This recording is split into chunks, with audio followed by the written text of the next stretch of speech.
Hey guys, tonight you find yourself awake before the world properly admits it is morning, lying beneath a wool blanket in a convent dormitory where the air is cold enough to bite the edge of your breath, and the stone under everything seems to have been storing winter for centuries. Damp straw rustles somewhere in the pallet beneath you, though the sisters would insist the bedding is perfectly sufficient. And above you the rafters disappear into soot and shadow where yesterday's smoke still lingers. Through a narrow shutter slit comes a seam of river mist, pale as old milk, and beyond the wall a bell waits in the dark like a patient command. Your boots, lined up neatly below the bed, still wear a crust of dried mud from the yard, and the torchlight guttering in the passage throws more trembling shadow than useful light. Medieval travel brochures really oversold this experience. You probably would not last a week out here, not with the cold stone, the thin sleep, and the certainty that someone holier than you is already awake. So, before you get comfortable, take a moment to like the video and subscribe, but only if you genuinely enjoy what I do here. And do leave a comment with your location and local time, so it feels as though we are all waking together in different corners of the dark. Now, dim the lights, maybe turn on a fan for that soft background hum, and let's ease into tonight's journey together. You do not rise immediately. No one sensible would, if sense alone ruled the hour. But in this place, bells rule what sense cannot. Around you, the dormitory lies in ordered dimness. A row of pallets, folded blankets, wooden chests with iron fittings, a few pegs in the wall holding cloaks and veils, and one half-burned beeswax candle near the doorway that has died into a pale curl of smoke. The room smells faintly of wool, old timber, rushes, lavender rubbed into linen months ago, and the sort of cold that seems to have a scent of its own. Somewhere nearby, one of the older sisters shifts beneath her blanket, then stills again. Another coughs softly into the dark, the sound modest and apologetic, as though even illness should not disturb the silence more than necessary. This is not the deep silence of an empty place. It is the disciplined silence of women very carefully not making a noise. The difference matters. You sit up at last and feel at once the bite of the air against your face and hands. Your fingers go first to your veil, then to your sleeves, then to the blanket folded at your feet. The stone floor waits below with the sort of chill that could make a saint reconsider his commitments. When your feet find it, the cold travels up through you in one clean, efficient lesson. Monastic life is full of such lessons. They begin at the feet and end somewhere near the soul.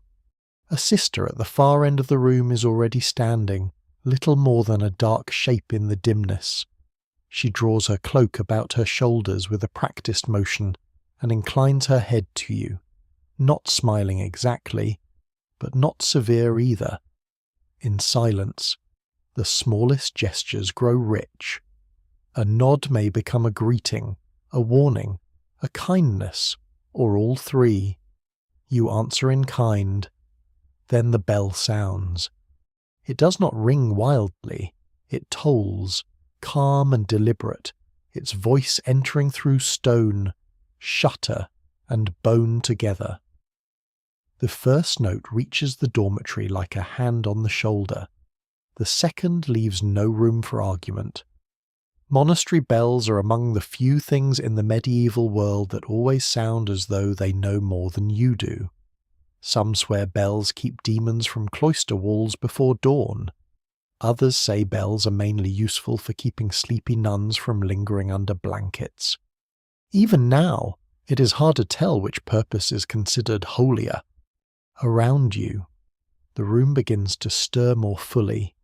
Blankets fold back. Sandaled feet whisper over rushes and stone.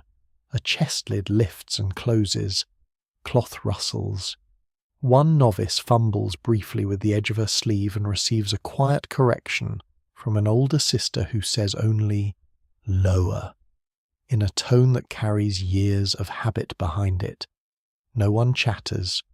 No one yawns aloud. The silence remains, but now it is alive with motion.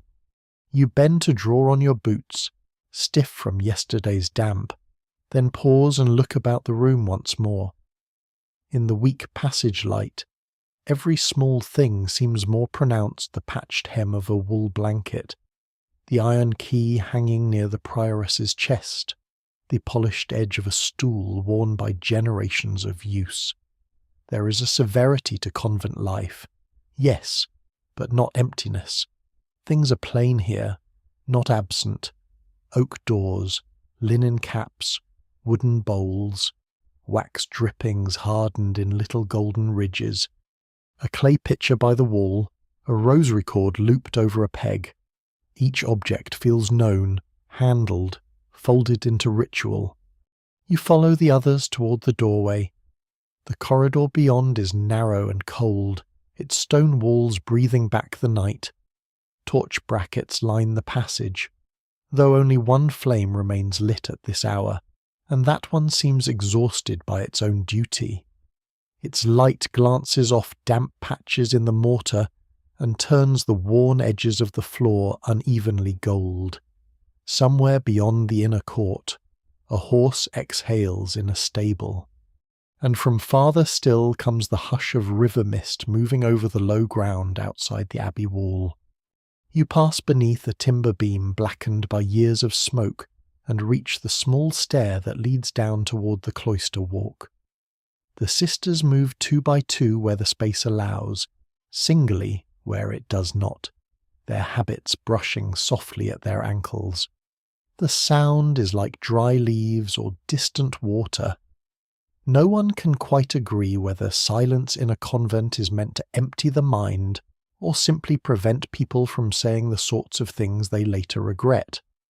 The result, in any case, is the same. The mind grows louder because the mouth may not. As you descend, the air shifts. The smell of the dormitory gives way to colder stone, damp lime wash, and somewhere, faintly, smoke from the kitchen hearth being coaxed awake by one lay sister long before sunrise. You think of her hands in the dark, striking spark to tinder while the rest of you gather for prayer. This, too, belongs to the holy life. Though it receives less illumination in sermons, someone must keep the porridge from burning while others chant. The cloister garth lies dark beyond the arcade, its grass silvered by frost, its central well a deeper black against the pale ground. The arches frame the pre-dawn sky in narrow strips of iron grey. You can just make out the herb beds beneath a powdering of white, and the bare fingers of fruit trees against the lightening east. In summer the place would smell of rosemary, sage, and sun-warmed stone. Now it smells of cold earth, wet moss, and the sleeping bones of the garden. You move with the line of sisters under the covered walk. The columns beside you are smooth where hands have brushed them in passing over many years. The floor stones hold the cold and give it back without sentiment. Somewhere overhead a rook complains from the roofline, sounding personally offended by the existence of mourning, a fitting creature, perhaps, for a monastery. At the corner of the cloister, you glimpse the outer gatehouse through an archway, only a dark bulk at this hour, but enough to remind you that the world continues beyond these walls. Roads, markets, manor courts, pilgrims with badges stitched to their caps, merchants muttering over tolls, dogs following carts through frost. You left much of that behind to come here, and yet the world still presses at the gates in the form of letters, alms seekers, relic sellers, and rumours carried on muddy shoes. Holy silence, it turns out, is never entirely protected from ordinary humanity. A young novice just ahead of you slows slightly as the bell sounds again. Closer now, perhaps from the small tower over the church crossing. An older sister touches her elbow very gently, enough to guide, not enough to scold. The gesture is so small it would vanish anywhere else. Here it feels immense. Convent life is built from these measured corrections, these little tugs back toward order. A life of silence does not mean a life without guidance. Quite the opposite. You enter the church through a side door, and the darkness changes again. It is larger here, and taller, and less intimate than the dormitory or cloister passage. The nave beyond is mostly shadow, but the nuns' choir is marked by a few carefully placed beeswax candles whose flames tremble in the dimness and catch on wood, stone, and the faint gleam of metal on a lectern. The air smells of wax, cold ash, old incense sunk into the stone over years, and damp wool just beginning to warm from bodies newly arrived. A painted saint high on one wall emerges only in fragments from the darkness, a gold halo, a hand, part of a robe blue as a deep winter sky. You slip into your place in the choir stall and lower your head. The wood beneath your fingers is smooth with use, almost silky in places. Some swear old choir stalls absorb prayer the way wool absorbs smoke, until the wood itself becomes holy by habit. Others say wood is only wood and would prefer a cushion. Those who tell the tale never fully agree. But as you stand there in the dim before dawn, the stall feels less like furniture than like part of the rule itself, worn, sturdy, unadorned, impossible to ignore. Around you, the sisters settle, a rustle of sleeves, a shift of feet, the tiny pop of one candle correcting its flame. No one speaks.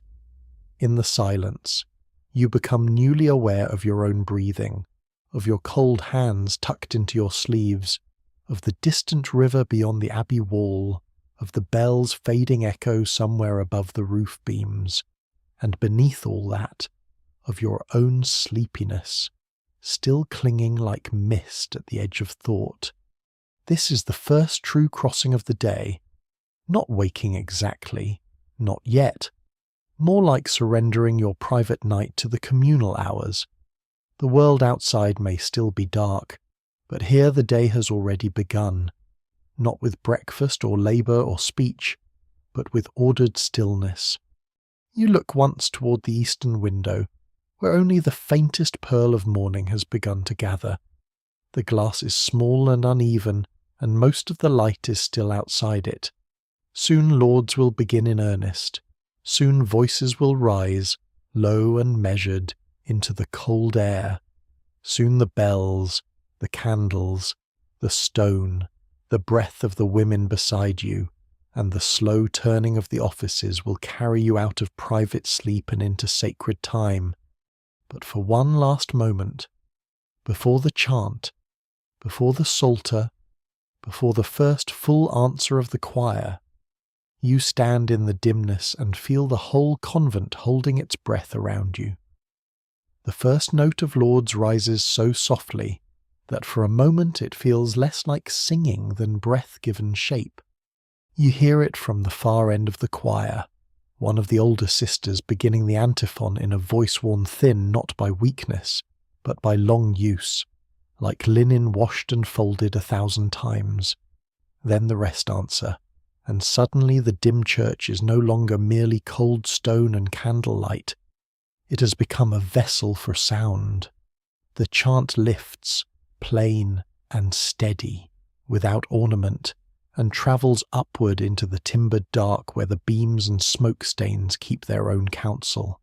You join it, your voice low among the others, and the cold air in front of your face seems to tremble with prayer. This is how the convent wakes properly, not with cheerful noise, not with shutters flung open, not with kitchen bustle or market cries, but with measured syllables spoken into darkness until darkness begins to loosen its grip. The words are familiar enough that your mouth knows them, even when your thoughts lag behind. Perhaps that is part of the mercy. At this hour no one can quite agree whether devotion leads the body or the body leads devotion. You stand, you bow, you answer. And somewhere inside those movements the soul is expected to arrive. The beeswax candles burn steadily beside the lectern now, their light touching the edge of the psalter, the carved lip of the choir stall, the fold of a black veil, the narrow silver clasp on a book cover. The flames are not large, but they are sufficient, and sufficiency is practically a sacrament in places like this. One sister near you shields her candle briefly with her hand as a draught slips down from the high stone. Another adjusts the sleeve of her habit without looking away from the page. Everything happens with the quiet economy of repetition. Outside, the world is still half night. The narrow eastern window has paled a little more, but dawn remains mostly promise. Here in the choir, the candles do the labour of sunrise. Their light warms the faces of the sisters unevenly, catching cheekbone and eyelid, then losing them again in shadow. No jewels shine, no coloured silks rustle, only wool, wood, wax, and stone, and the low shared line of voices moving through the office. You begin to feel the cold more distinctly once you stop resisting it. It settles in your fingers where they rest against the edge of the stall, in your toes inside your boots, at the tip of your nose where the air is sharpest.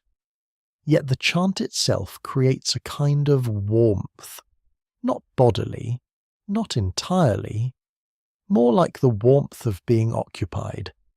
A busy soul notices the weather less. Monasteries have relied on this principle for centuries. The psalms continue, verse after verse, answer after answer. Your body learns once more the gentle discipline of the office stand. Incline the head, sit, rise again. The wood of the stall gives a little under your hand. The hem of your habit brushes the rush-strewn strip by the choir entrance. One candle pops softly, then steadies. Somewhere above, perhaps in the roof or tower stairs, a draught makes a faint hollow murmur like distant breathing. You glance only once, and very briefly toward the abbess's stall. She sits straighter than the rest even in stillness, her hands composed, her profile firm in the candlelight. There is nothing dramatic about her authority. It lies in the utter lack of wasted motion. Beside her, an elderly sister with ink-stained fingers from the scriptorium turns a page with such care, it seems she fears to offend the parchment. Even now, it is hard to tell whether the old woman handles books tenderly because she loves them, or because convent discipline has finally seeped all the way into her knuckles. The chant rolls on. Some swear that the earliest office is the purest because the mind has not yet cluttered itself with the day's smaller irritations. Others say the opposite, that dawn prayer is mostly a holy struggle against sleep, numb feet, and the wish for one more blanket. Those who tell the tale never fully agree. You suspect sanctity and drowsiness have been standing side by side in choir stalls for a very long time. At one point you become newly aware of scent, beeswax first, sweet and clean compared with common tallow, then old incense sunk into stone, only faint now, like memory caught in a wall, then the smell of damp wool from cloaks and veils carried in from the cloister walk, and underneath it all, the mineral cold of the church itself, that ancient scent of stone which is never absent and never fully describable, like rain without rainwater. The windows slowly gather colour, not brilliance. This is no summer sunrise flooding painted glass. The panes here are small, leaded and uneven, with only a little tinted detail in the higher lights. What comes through is a thin blue-grey light that begins to compete with the candles rather than replace them. It touches the pavement first, then the lower stones of the opposite wall, then the carved edge of the lectern where a lion's face half worn by time emerges from shadow with a rather weary expression. He looks as though he, too, has attended many dawn offices and found them admirable but early. You continue to chant. In the far back of the church, beyond the screened division, one of the lay sisters moves softly for a moment, perhaps tending another candle or checking a door latch against the morning damp. The sound is slight, but in the hush it reaches you clearly. This, too, is part of convent life prayer in front, work behind, visible devotion and invisible maintenance braided together like threads in the same cloth. No one sings lauds by candlelight unless someone else trimmed the wicks first. You lower your gaze again to the psalter. The page is beautifully copied but not lavishly adorned, its red initials modest, its black ink precise and dark. A novice on the opposite side of the choir loses her place for half a breath and recovers it quickly. Though her ears pinken in the cold or perhaps from embarrassment, the sister beside her nudges the edge of the page with one finger, a tiny act of rescue performed with all the restraint of a military maneuver. Silence governs much of the convent, but kindness finds its ways through. A bell sounds again, smaller now, perhaps from within the church itself, marking some shift in the office. Its tone is thinner than the tower bell, more intimate, as if the building is speaking to itself. You bow with the others. The movement travels through the choir like wind over barley, each sister inclining and rising in measured sequence. For an instant the whole room seems made of rhythm rather than people. No one can quite agree whether repeated prayer empties a person or fills her. Standing here, you can make a case for both. The words smooth away the sharper corners of thought, yes, but they also gather small things into focus: the ache in your calves, the roughness of the wood, the pale rim of dawn at the window, the woman 2 stalls down whose voice always goes slightly flat on one line and recovers on the next. Repetition does not erase detail. It reveals which details endure. By the middle of the office, your sleepiness has shifted into a softer state, not gone, but transformed into something almost peaceful. The hour itself seems suspended, not night any longer, not morning in the worldly sense. The market is not yet awake. Carts are not yet moving along the road beyond the abbey wall. Pilgrims are not yet knocking at the gate. Here there is only the office, the choir, the candles, and the shared breath of women who have agreed, day after day, season after season, to meet the dark with psalms. You think briefly of the world outside the convent: muddy roads, frost on wagon boards, bakers kneading dough by dim hearths, men crossing fields with cloaks tight around their shoulders, a reeve or steward perhaps already up and planning what coin can be pulled from whom. Somewhere a dog shaking off the cold, somewhere river mist lying low over willow roots. The abbey does not abolish that world. It simply answers it differently. A line of chant ends, and for one suspended beat there is silence, not an empty silence, a full one, held by stone and breath together. In that stillness you hear a rook on the roof again, one indignant croak, then another. The sound is so earthly, so wonderfully unimpressed by holiness, that it nearly becomes funny.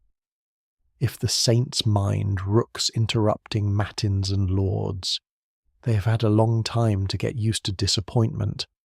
Then the singing resumes. The final psalm arrives with the first true washing of dawn across the window glass.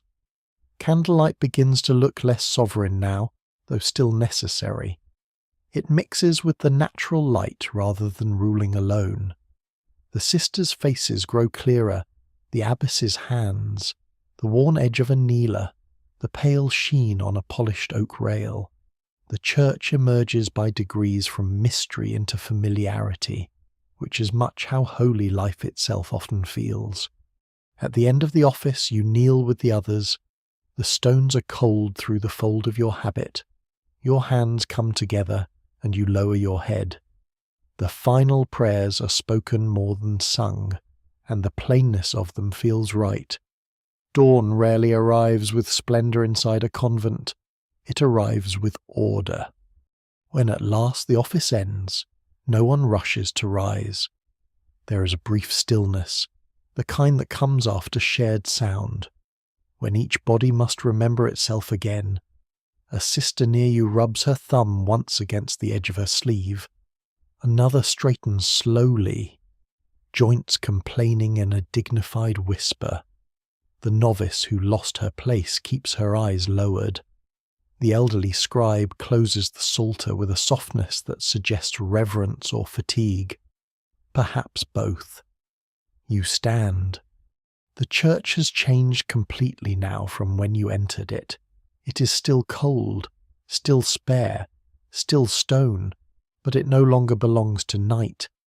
The candles burn lower, yet the windows have taken up the labour. The saints on the wall come into view a little more fully. The floor shows its worn paths. The lectern lion looks no less tired, only easier to inspect. And as you turn with the line of sisters to leave the choir, stepping back into the quiet movement of the cloistered morning, you carry the office inside you like a second dawn, steady, pale, and only just begun. You leave the choir with the last notes of Lord still lingering somewhere behind your ribs. The line of sisters moves out through the side passage in orderly quiet. Habits whispering softly, wooden soles and leather shoes striking the stone with the faintest measured rhythm. Dawn has now taken hold of the cloister windows, though weakly, and the covered walk no longer feels like a corridor through night so much as a cold grey threshold into the day. Frost clings to the edges of the herb beds in the garth. The well curb gleams damp and pale. A thin ribbon of smoke is beginning to rise from the kitchen chimney, and from the far side of the enclosure comes the muffled cluck of hens who, unlike the nuns, have never taken vows against pointless commentary. Your stomach notices the hour before your mind quite does, not with grand hunger. No one here expects grandeur from the body, but there is a small hollowing, a steady reminder that dawn prayer does not count as breakfast no matter how spiritually nourishing the rule insists it may be. The sisters around you feel it too, though no one would confess such a thing aloud even if speaking were permitted. Hunger, like holiness, is expected to behave with some dignity in a convent. You pass under the cloister arch and into the refectory passage. The change in smell is immediate. The church gave you beeswax, damp stone, and old incense. Here comes the more earthly incense of kitchen steam, coarse bread, a trace of weak ale, and the onion-soft scent of pottage warming somewhere beyond a timber door. It is not a rich smell. It is, however, the sort of smell that keeps piety from floating entirely away from the body. The refectory itself is long, plain, and colder than anyone designing holy institutions ever seems to think necessary. Narrow windows admit the thin morning light. Trestle tables run the length of the room, with benches polished by generations of habits and sleeves. Rushes lie scattered over the stone in places, though thinly, and near the far wall hangs a painted crucifix darkened by age and kitchen smoke. There is also, on a shelf set higher than hungry novices can conveniently reach, a row of wooden bowls and trenchers turned upside down to dry. Everything here is humble, orderly, and entirely uninterested in charm. You take your place with the others. This is not silence in the empty sense. It is governed silence, convent silence, the kind that has rules and expects you to know them. Bowls are set out, bread is brought. A lay sister moves between tables with the swift, economical grace of someone who has been serving meals in holy quiet for longer than some kingdoms remain stable. Another carries a small jug of ale, thin and pale enough to look as if it once met barley at a distance and remained encouraged by the encounter. Still, it is safer than water on many days, and the body does not argue much with that kind of practicality. No one speaks. Instead, the morning unfolds through little sounds magnified by restraint, the soft placing of a wooden bowl on a board, the scrape of a bench, the rustle of sleeves, the muted crack of crust as bread is broken. At the front of the hall, a reading stand waits, and soon one sister steps into place there with a small volume bound in worn leather. During meals, one mouth is permitted the labour of words so that the rest may occupy themselves with food and inward correction. This is convent logic. If people must chew, they may as well also be instructed.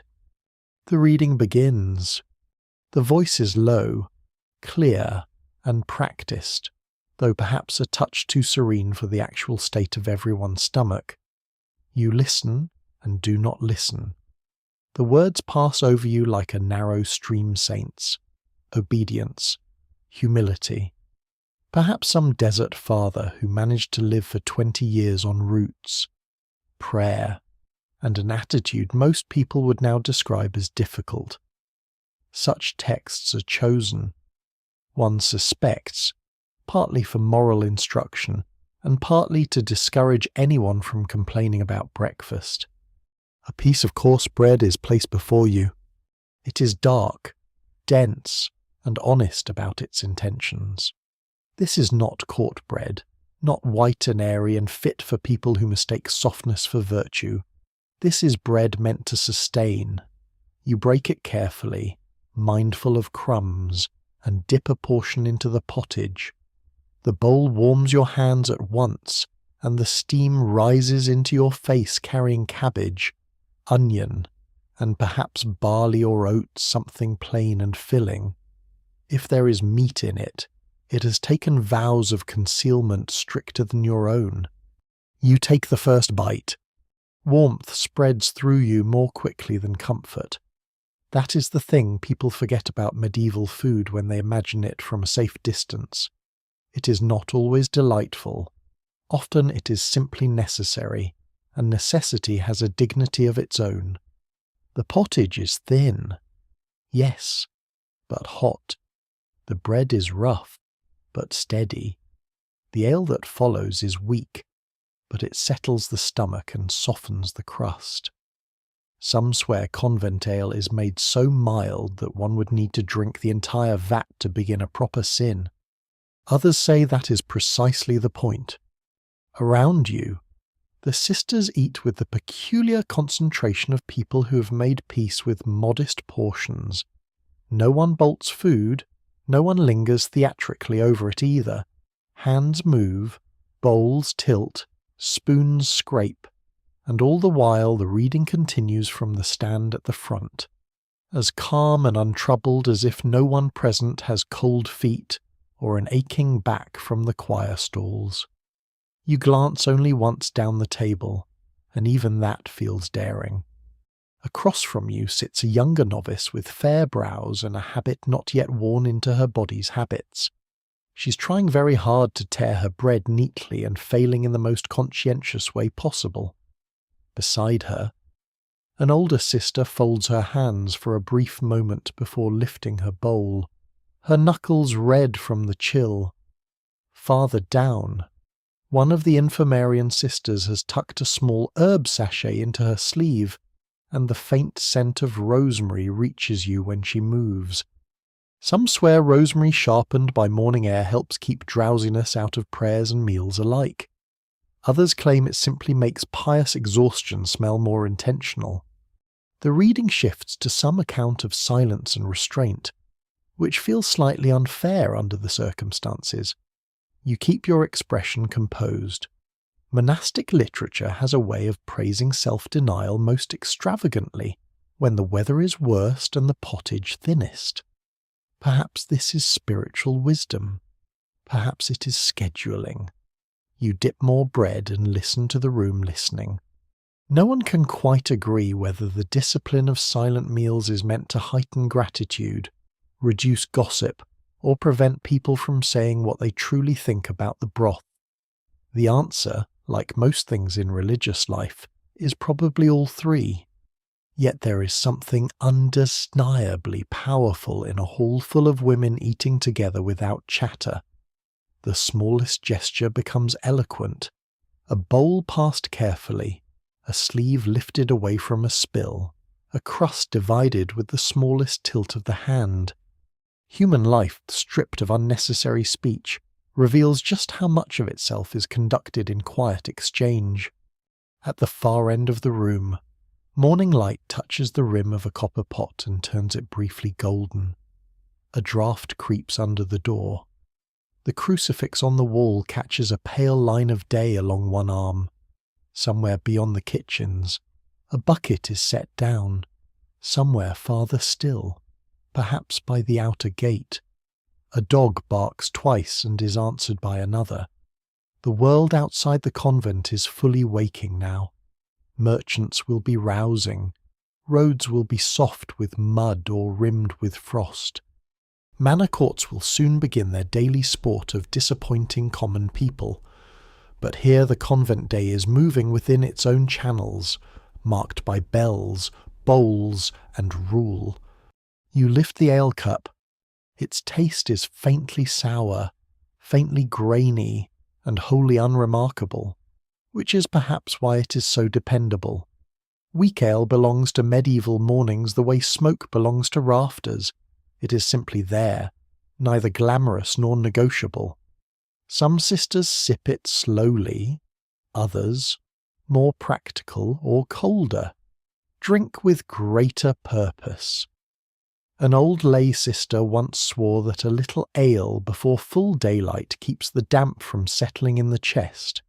Even now, it is hard to tell whether this is medicine or morale. The reading continues. A saint renounces a softer bed. Another fasts beyond reason.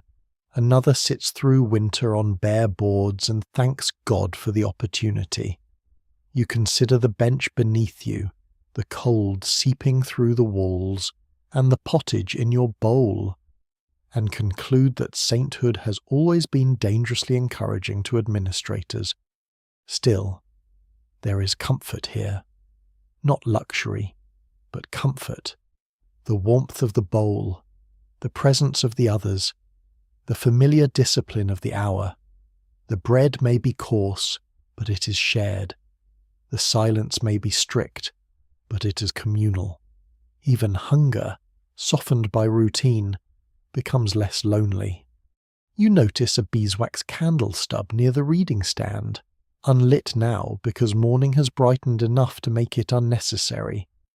It recalls the candle by the choir stall and the one half burned in the dormitory.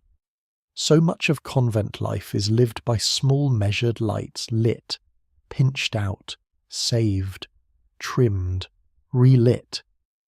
One begins to think of the whole house as breathing in wax and prayer. The novice across from you drops a crumb into her lap and looks briefly as if she has committed a theological error. The older sister beside her nudges an extra bit of bread her way, without lifting her gaze from the bowl. The gesture is so swift and plain that it might go unnoticed elsewhere. Here it feels like tenderness in its proper convent disguise. By the time the last of the pottage is gone, the room has grown brighter by several shades. The windows no longer look like openings into mist, but actual panes overlooking the inner court and the paling sky. You scrape the bowl with the last heel of bread. Waste is no more admired in a convent than in a peasant cottage. Holiness may elevate the soul, but it still expects you to finish what has been served. The reading ends. For a moment, no one moves. Then bowls lower, heads incline. A brief prayer is spoken, and the words settle over the meal like a closing cloth. After that, the room stirs very gently back into action. Benches scrape. Bowls are gathered. Sleeves are straightened. One sister wipes a spill from the board with a cloth tucked at her belt. Another lifts the ale jug and finds it nearly empty. Morning has become full day while you are eating. Though the convent insists on acknowledging this only through order, you rise with the others. Your hands no longer ache with cold as they did in the choir, though the room itself has not grown especially warm. Food has done its small work. The body is steadier now, less ghostly, more obedient. Outside the refectory door, the cloister waits again with its grey light, its stone walk, its herb bed silvered at the edges, and the next labour already approaching. Silence will continue, but it will change shape. No longer the silence of prayer alone. Soon it will be the silence of hands at work. And as you leave the hall with the others, the taste of coarse bread and weak ale still lingering, you carry with you that peculiar convent satisfaction, not fullness, exactly, but the humble assurance that the day has been properly begun, and your place within it has once more been quietly confirmed. You step back into the cloister walk with the faint warmth of breakfast still lingering in your hands, though the air itself has not grown any kinder. The stone holds the cold as faithfully as ever, and the light, while clearer now, carries little heat with it. Morning in a convent does not arrive with comfort, it arrives with expectation. The sisters disperse without a word. There is no need for instruction. Each knows her task as surely as she knows the order of the psalms. Some turn toward the kitchens, others toward the garden, others to storerooms or chapel duties. You feel that quiet pull toward labour as well, not urgent, not hurried, but steady like a bell that continues ringing somewhere inside you long after the sound has faded. You take up a broom of bundled twigs from its place along the cloister wall. It is a simple thing, worn smooth where hands have held it, the ends splayed and darkened from long use across stone and rush. No one has ever praised such a broom, and yet without it the convent would sink within a week into a state no rule could justify. Some swear that cleanliness is next to godliness. Others insist that in a medieval building, cleanliness is mostly an ongoing negotiation with dust, damp, and whatever the wind carries in. You begin with the refectory floor. The rushes have been scattered thinly there, and overnight they have collected crumbs, bits of straw, and the faint grey dust that seems to appear even where no one walks. You sweep slowly, drawing the broom toward you in steady strokes. The sound is soft, almost soothing, a dry whisper over stone, around you.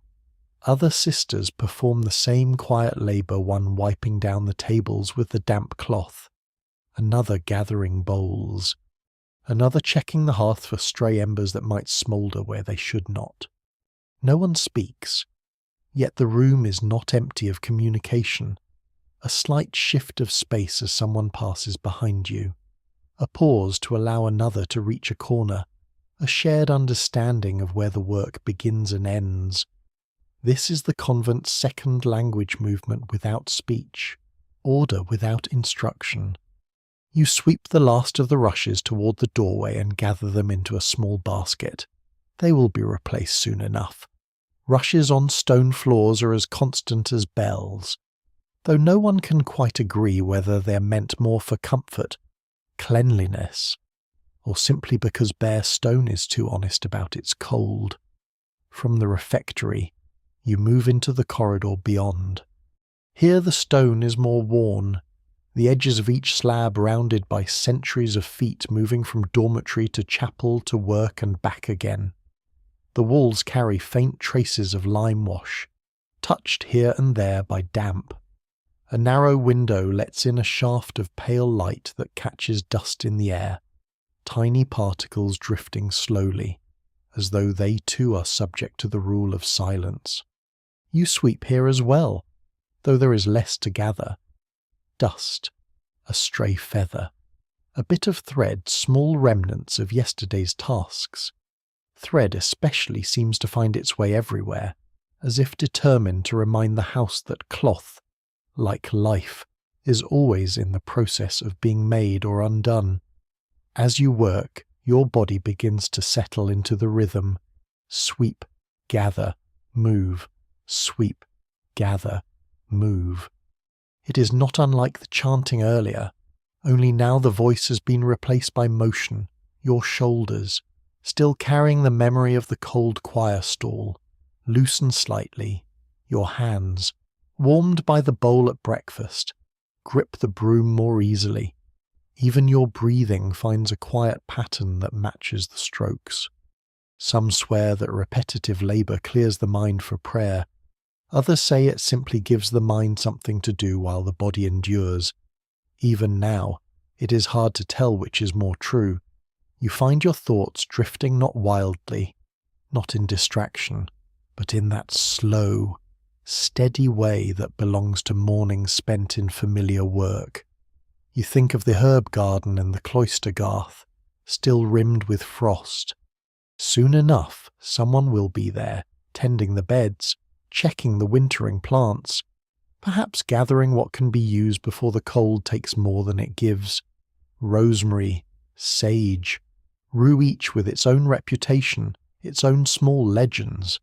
Some swear rue wards off illness if carried in the sleeve. Others insist it only wards off good company.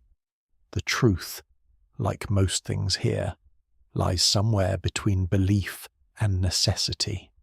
You finish the corridor and carry the gathered sweepings toward a small side door that opens into the outer yard. When you step through, the air greets you sharply, as if reminding you that the convent walls do not entirely keep the world at bay. The yard is quiet, the ground damp with the remnants of night frost beginning to melt. A wooden bucket sits near the wall, its rim edged with a thin line of ice. Nearby, a cartwheel leans against a shed, its wood darkened by weather and time, looking as though it has been waiting for repair long enough to forget what motion feels like.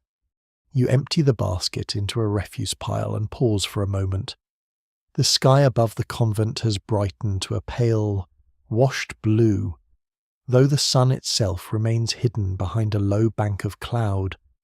Beyond the outer wall, you can just make out the suggestion of fields and distant trees, their shapes softened by morning mist. Somewhere far off, a bell answers another, perhaps from a village church, perhaps from a travelling chapel on the road. The sound is faint, but it carries. You return inside, closing the door firmly against the cold. The cloister feels almost warm by comparison, though it is nothing of the sort. It is simply less exposed. You set the broom back in its place and take up a cloth for the next task, the linen room. Here the air changes again. It smells faintly of dried lavender, soap, and old cloth clean in a way that feels earned rather than given. Shelves line the walls, stacked with folded linens, some fresh, some waiting to be mended, some worn thin enough to suggest they have served more than one lifetime of purpose. You begin sorting. This is slower work, more deliberate. Each piece must be checked, folded, placed, a tear noted, a stain considered. Linen, unlike wool, does not forgive neglect easily. It demands attention, and in return it offers a kind of quiet dignity cool against the skin in summer, dependable in use, uncomplaining when treated well. You lift a sheet and feel its weight. It is not fine, not by any standard outside these walls, but it is serviceable. That is enough. Serviceable things are the foundation of this place. Grandness belongs elsewhere: cathedrals, courts, markets where colour and coin change hands. Here, usefulness is the highest virtue. A small tear catches your eye. You set the piece aside for mending later, adding it to a growing pile of quiet obligations. There is always such a pile. Cloth wears, seams loosen, edges fray.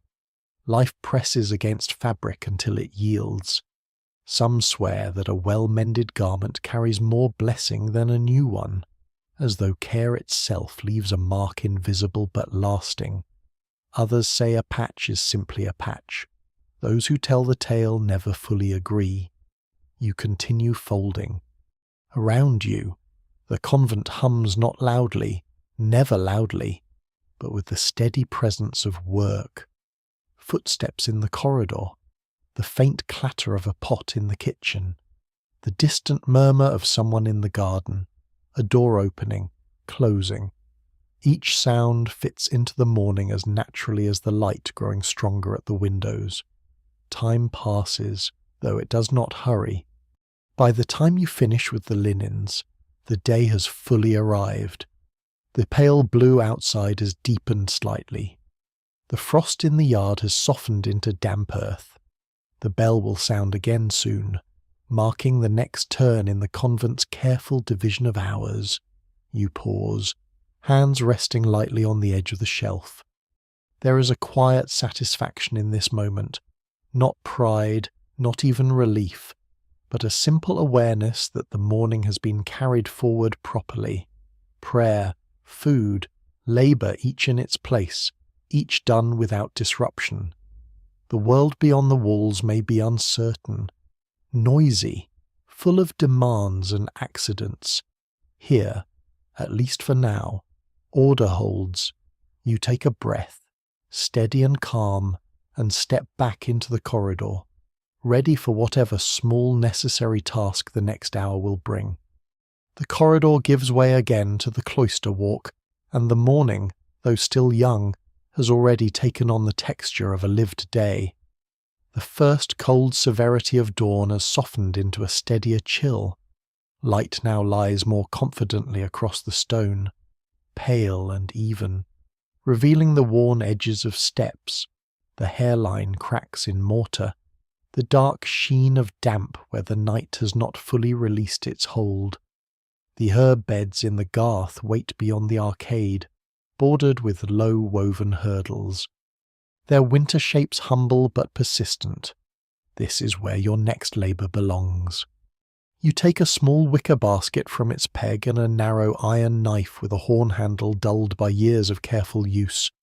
The basket smells faintly of dried thyme and earth, as if every gathering from past seasons has left behind a memory. Tools here are rarely beautiful in any grand sense, yet they are often intimate. A knife used for rosemary stems, lavender sprigs, and sage leaves comes to feel like part of the hand that carries it. You tuck your sleeves more securely. Draw your cloak a little closer at the shoulders and step out into the garth. The cold reaches you at once, though differently here than in the church. Outdoors it is not the still chill of stone but the cleaner, waking cold of air moving over open ground. Frost still clings in thin white feathers along the edges of the paths and on the low box hedges around the beds. When you kneel, the earth beneath your hem is dark and damp, breathing out the smell of soil, leaf rot, and the last weather. A blackbird startles from near the wall and flashes away over the roofline. Somewhere beyond the convent enclosure, the village road is beginning its day as well, though from here it comes only as a softened rumour. The physic garden is not large, but it is dense with purpose. Even in colder months it holds signs of quiet work and older life. Rosemary still stands in woody clusters, grey-green and stubborn. Sage lies thicker and lower, leaves felted with silver. Rue, with its bluish cast, waits in a corner bed like a plant that has never entirely trusted human intentions. There are winter herbs tucked into the leeward side of the wall, where stone keeps back the worst of the cold. In warmer seasons there would be comfrey, fennel, hyssop, mint, perhaps feverfew, perhaps marigold. Now much of the garden wears the plainness of endurance rather than abundance. You kneel beside the rosemary first. Its scent rises the moment your fingers brush it, sharp and clean and almost startling in the cold air. You cut a few sprigs with care, not too much from any one plant. Convent gardening, like most convent work, is a study in restraint. You gather what is needed and leave enough for the future.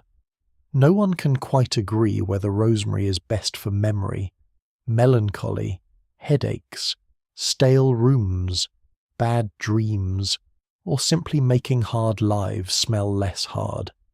Some swear a bit tucked into the sleeve sharpens the mind during long readings. Others say it merely gives pious women something pleasant to crush between their fingers when patience wears thin. Both explanations seem entirely possible. You lay the sprigs in the basket and move on. Near the wall, sage waits under a skin of frost so fine it vanishes when touched. You lift a leaf and feel its soft grain beneath your thumb.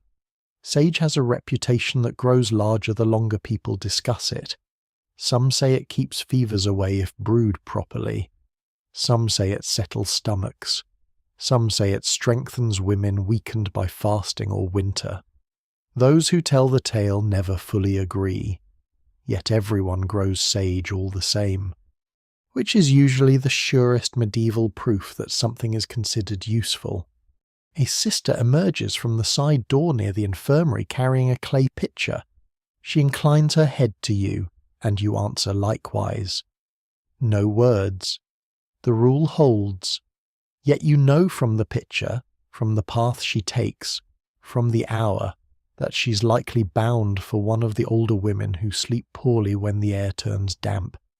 Perhaps the rosemary and sage in your basket will go there soon enough too. Holy life may elevate the soul, but the body continues demanding warm infusions, poultices, and sensible management. You work more slowly among the smaller beds. There is rue to be checked, though handled with caution.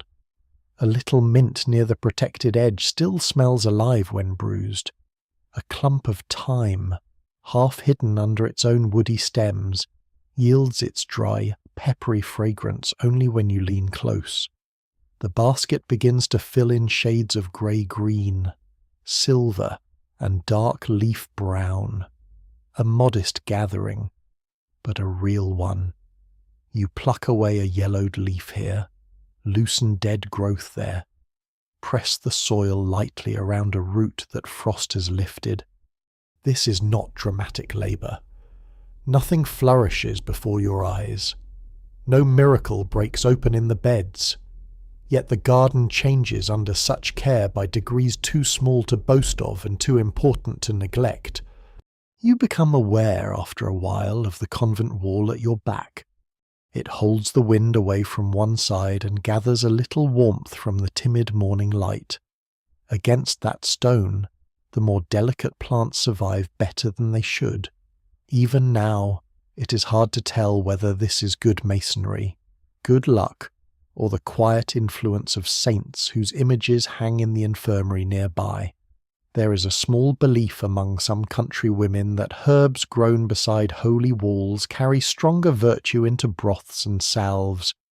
Others roll their eyes and say herbs prefer shelter because they are plants, not because they have theological opinions.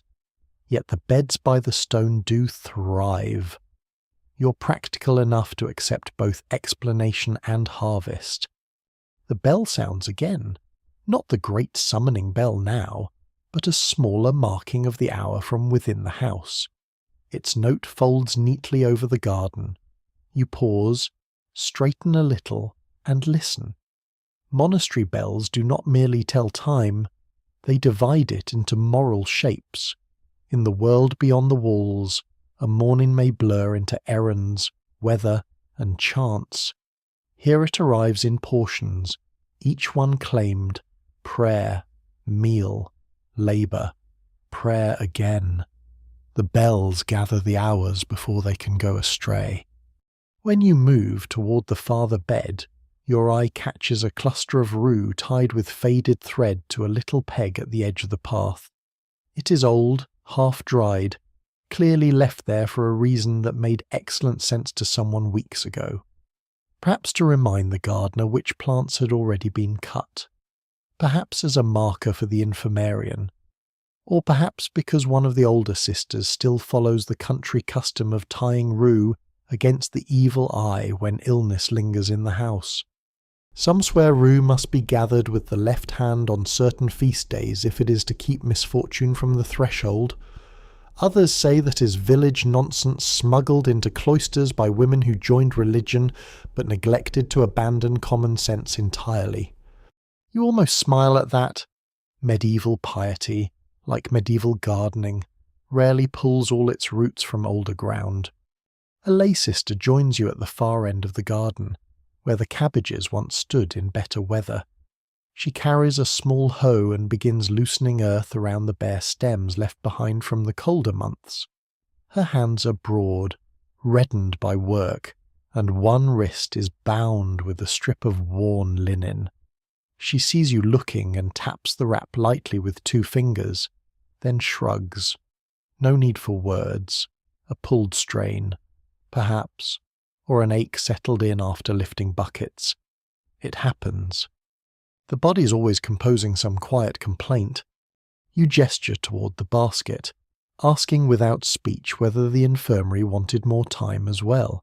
She nods once, so you move back and gather a little, pinching the smallest sprigs from the old plant and letting them fall into the rosemary like a second scent sown through the first. For a time the work becomes almost meditative. Cut, gather, clear, press, move. The garden answers with fragrance more than sound. Rosemary and sage rise around your hands. Damp earth loosens. Frost melts where the light touches it.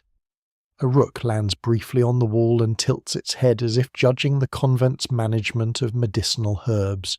In the distance, faint through the outer buildings, you hear a cart rumble somewhere beyond the gatehouse road. The world has begun, but from here it remains softened. Politely kept at a distance by stone and rule. You think of how many remedies begin like this: a cold morning, a bent back, a basket with a few cuttings, an old instruction remembered imperfectly. Later there will be infusions, drying bundles, herb sachets tied in linen, leaves pounded under a stone pestle. Perhaps something mixed with ale or honey if the house can spare it. A nun in an infirmary may seem far from the women of villages and farmyards, yet when fevers come, stomachs turn, or joints swell in the damp, everyone reaches for much the same things: leech, herb, poultice, prayer. The difference is mostly in how neatly the shelves are labelled. At length your basket is full enough for morning needs. Not overflowing, just enough. Enough for broth and draught, enough for drying, enough perhaps to tuck a little rosemary into the linen press to keep away stale air and moths. Enough is the governing word of convent life. Enough food, enough light, enough sleep to rise again before dawn, enough patience to obey the bell, enough herbs to comfort the body while the soul continues its more complicated work. You stand, slowly because the stone path has made your knees aware of themselves, and brush the damp from your hands. The scent clings to your fingers, immediately rosemary strongest, then sage, then the greener shadow of thyme. It is a clean smell, but not delicate, a working smell.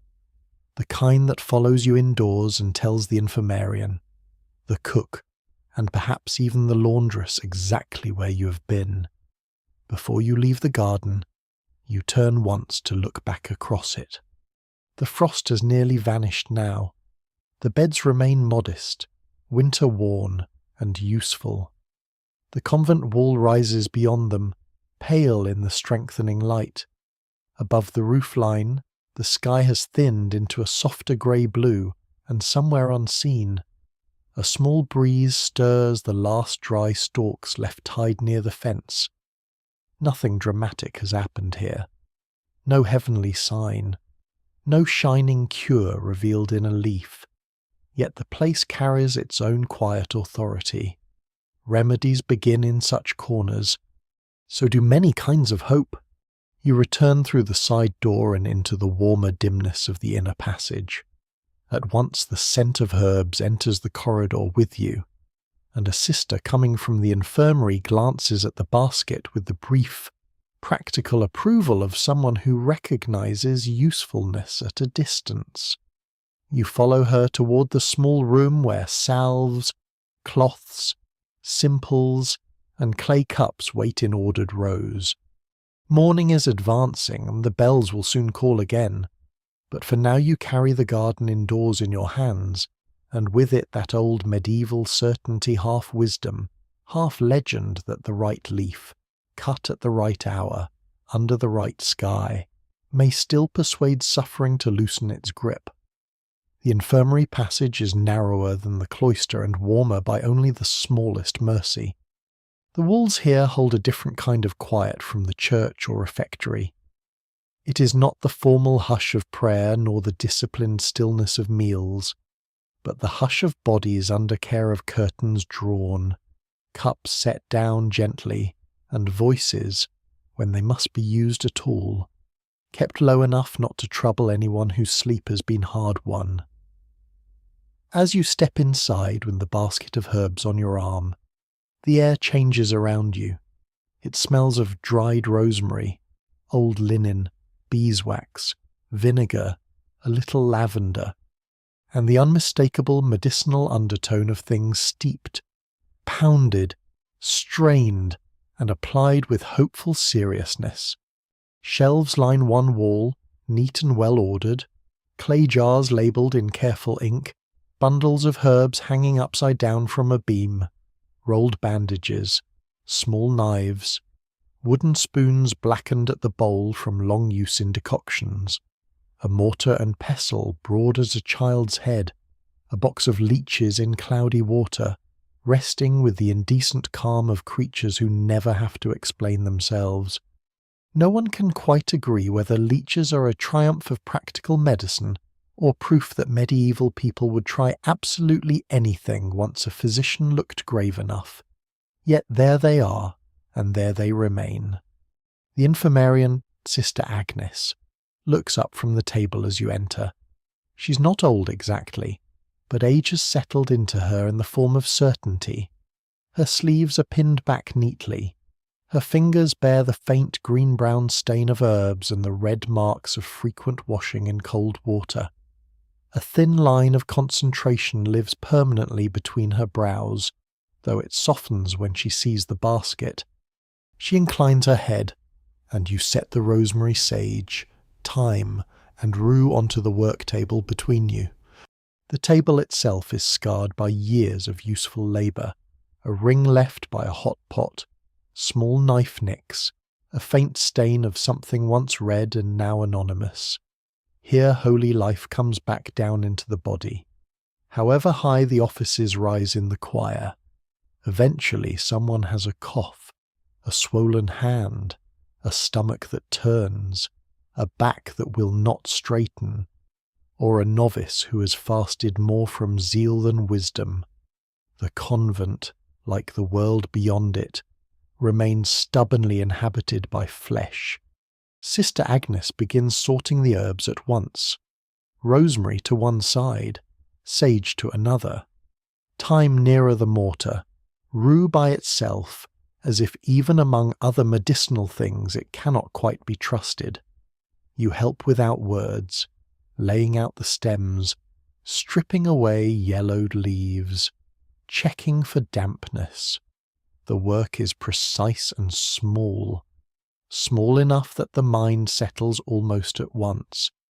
Light reaches the room through a narrow slit window, touching the edge of the table and the shoulder of the infirmarian's sleeve. It is enough to work by, though a beeswax candle still burns beside the mortar, not because it is strictly necessary now, but because old habits die slowly in houses ruled by winter hours. The flame gives a warm thread of scent through the sharper green of crushed herbs. At the inner end of the infirmary, behind a linen screen, one of the elderly sisters shifts in her cot and coughs 3 soft coughs. Then stillness. Another lies sleeping, or at least practicing it with admirable commitment. Their blankets are folded neatly over them, their pallets raised slightly from the floor, their shoes tucked beneath each bed. Even illness here observes order. Some swear recovery comes sooner in a tidy room. Others say neat blankets mainly reassure the healthy. Those who tell the tale never fully agree. Sister Agnes gestures toward the mortar. You take up a small bundle of thyme and begin stripping it from the stems. The scent intensifies under your fingers, dry, peppery, and somehow warm despite the cool room. The leaves fall into the bowl of the mortar like a modest green rain. Next comes rosemary, chopped small with the horn-handled knife, then sage. The blade makes a soft clicking sound against the board, steady as prayer beads through fingers. When there is enough, Sister Agnes adds a little salt from a ceramic pinch pot and a measure of something from a narrow jar ground mustard, perhaps, or dried comfrey root worked fine. She does not explain. Infirmarians rarely do. They guard recipes and ratios with the protective air of people who know that if every sister understood exactly how remedies were made, the whole convent would become dangerously confident. You begin to grind. The pestle is heavy, warm at the grip from other hands before yours. You press and turn again, and the herbs bruise down into darker green, releasing their oils. The scent rises at once cleaner, stronger, almost bright in the dim room. Rosemary cuts through the air like a bell through fog. Sage follows deeper behind it. Thyme clings low and dry. The whole thing smells like hillsides, kitchens, churchyards, and old women who always know where the good remedies are kept. Some swear rosemary must be bruised only sunwise if it is to preserve memory. Others say memory fails regardless, especially in winter, and one should focus on keeping the broth hot. Even now, it is hard to tell whether herbal lore grows from observation, superstition, or the simple fact that people remember instructions better when they sound dramatic. You grind until the mixture softens into a coarse paste. Sister Agnes tests it with 2 fingers, nods, and adds warm vinegar from a little copper pot hanging near the hearth. The smell shifts immediately sharper now, more medicinal, enough to sting faintly at the nose. This is no gentle tisane for peaceful reflection. This is the sort of preparation meant to remind the body that recovery is expected and excuses will not be entertained. A young novice appears at the doorway carrying a folded linen cloth and a face trying very hard not to look nervous. She curtsies slightly to Sister Agnes, then reveals, with some reluctance, one wrist wrapped too tightly in a strip of cloth. The same novice, you recall, had pinkened in the choir and fumbled her bread at breakfast. Now she stands in the infirmary with the unmistakable expression of someone who hoped the strain in her wrist would either heal itself or achieve sainthood before anyone noticed. Sister Agnes unties the cloth. The wrist is swollen a little, not badly, but enough to justify the novice's caution, likely from hauling pails too eagerly or carrying wood in a posture suggested by zeal rather than anatomy. The infirmarian examines it with firm fingers. The novice tries not to wince and succeeds only halfway. There is a whole theology hidden in the way medieval institutions deal with minor pain, no indulgence, no cruelty, no dramatics, only a practical acknowledgement that the body is attached to the soul and both must somehow continue. Sister Agnes applies the herb paste to the linen, folds it into a compress, and binds it around the wrist with neat, efficient turns. The novice exhales. Sister Agnes says only, "Less lifting today." This, in convent language, is nearly luxurious mercy. The novice bows her head, grateful and embarrassed in equal measure, and withdraws.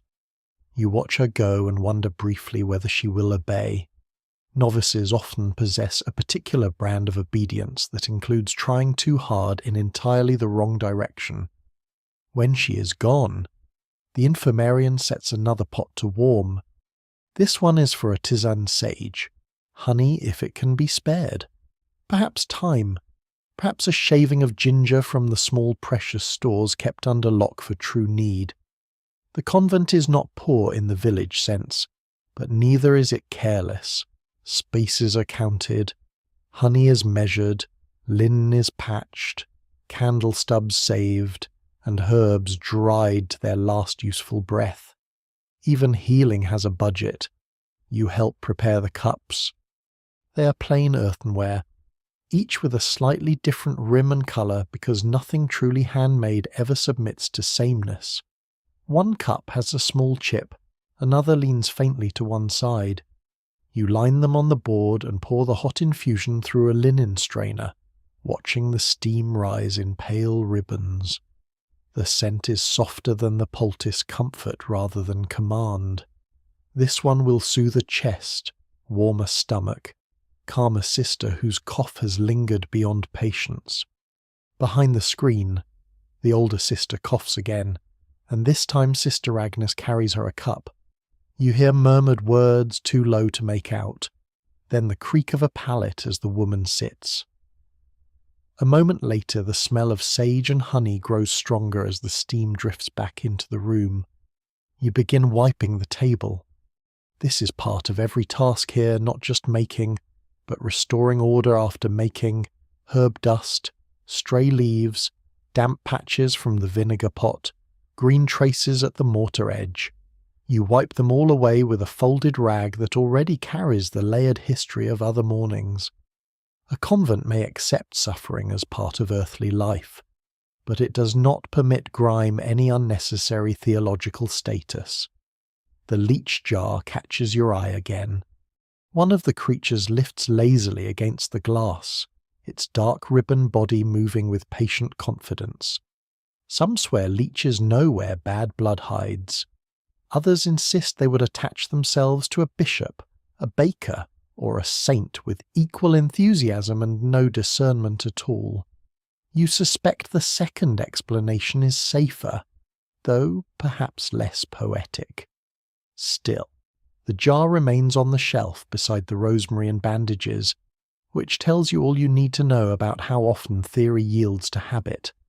At length, Sister Agnes hands you a bundle of dried lavender and asks with a gesture that you hang it higher, out of the damp.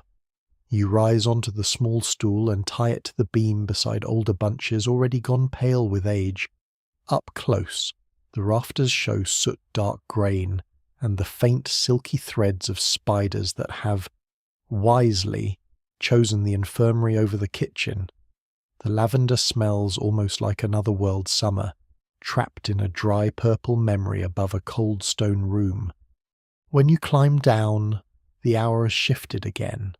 The light in the slit window is stronger now, and the beeswax candle beside the mortar has burned low enough to look unnecessary.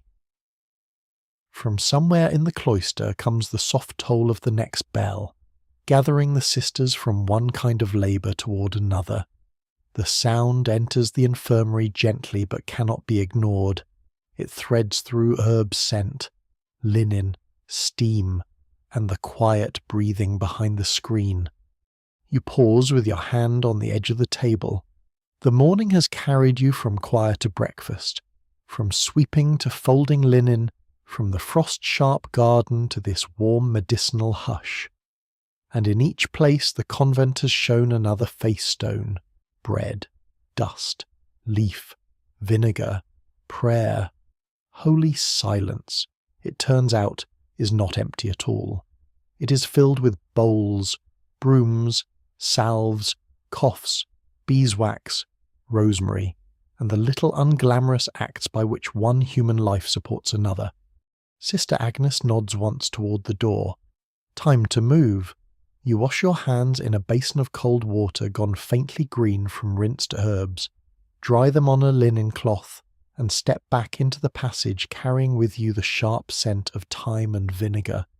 Behind you, the infirmary returns to its ordered hush. Before you, the bell continues sounding through the convent, drawing the day onward one carefully claimed hour at a time.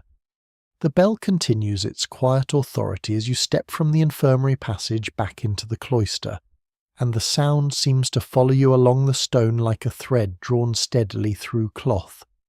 Morning has now fully claimed the day.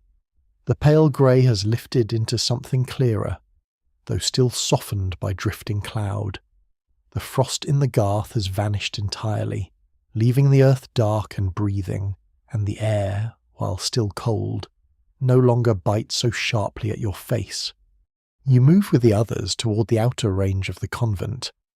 This part of the house is less inward, less wrapped in prayer, though prayer is never entirely absent.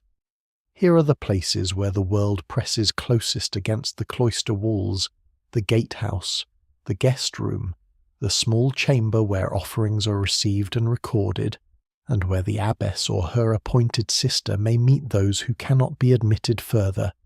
It is a careful boundary, this edge of the convent. Charity must be given, but enclosure must be preserved. Some swear that too much openness invites disorder. Others say too much enclosure invites pride. Those who tell the tale never fully agree, but the gate remains, and it is watched.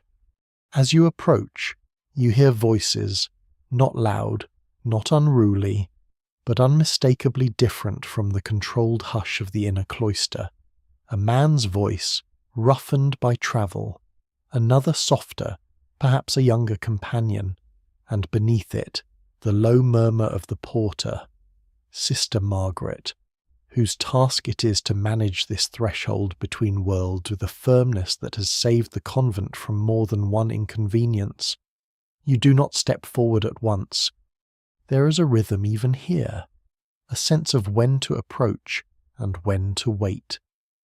You stand just within the shadow of the passage, watching the small exchange unfold through the half-open door. Two travellers stand outside the gate. Their cloaks are damp from the morning mist, edges darkened with mud. One carries a staff with a worn grip polished by long use. The other has a satchel slung across his back, the leather cracked in places but still serviceable. Their boots tell most of the story dusty in the creases, caked at the soles, the marks of many miles layered one upon another. Pilgrims, perhaps, or messengers, or simply men who have learned that a monastery gate offers the best chance of bread before midday. Sister Margaret stands within the doorway, her posture composed, her hands folded within her sleeves. She listens more than she speaks, though when she does answer, her words are measured and clear. You cannot hear everything, but enough reaches you to understand the shape of it. They ask for alms, not boldly, not with the demanding tone of men accustomed to being obeyed, rather with the careful humility of those who have asked this question many times and learned which forms of speech open doors and which leave them closed. One mentions a shrine beyond the next town. Another speaks of a relic bone or fragment. Difficult to tell which he claims has drawn many travellers this season. Some swear such relics heal the sick. Others say they mainly lighten purses, even now. It is hard to tell whether the men believe in the relic or merely in the road that leads to it. Sister Margaret nods once. She turns, steps inside, and disappears briefly into the small store chamber. This is where the convent keeps its alms not abundant, but carefully managed, a loaf of coarse bread, perhaps a small measure of dried beans, sometimes a strip of cloth or a worn garment no longer fit for convent use but still better than bare need. You move forward then, not to intrude, but to assist. When Sister Margaret returns, she carries a modest bundle. You take it from her without a word and pass it through the opening. The travellers receive it with gratitude that is genuine, if not especially eloquent. One bows slightly, the other murmurs a blessing that sounds both sincere and practised. They linger a moment. This is the delicate part, the point where charity must end and enclosure reassert itself. Sister Margaret inclines her head again, a gesture that is both courteous and final. The men understand. They have seen such gestures before. They step back from the gate, adjust their cloaks, and turn toward the road. For a moment, you watch them go. Their figures recede into the pale morning, becoming smaller against the open fields beyond the convent wall. The road bends, and they vanish from sight as if the world has folded them away. It is a brief encounter, hardly more than a handful of breaths. Yet it carries with it the entire weight of the outside world, its roads, its hunger, its rumours, its endless movement. You close the gate. The wooden beam slides into place with a solid, reassuring sound. The boundary is restored. The convent returns to itself. Sister Margaret gives you a small nod of thanks, then turns back to her duties. There will be more visitors before the day is done. There always are. Some seeking food, some seeking shelter, some seeking answers the convent cannot give. The gate does not judge. It simply opens and closes, again and again, marking the edge between two ways of living. You step back into the cloister. The difference is immediate. The voices fade. The air feels quieter, more contained. The rhythm of the convent reasserts itself as if it had only paused, not shifted. Somewhere a sister is sweeping. Somewhere another tends the fire. The bell has stopped now, but its echo lingers in the ordering of the hour. You walk slowly along the covered passage, your hand brushing lightly against the stone column as you pass.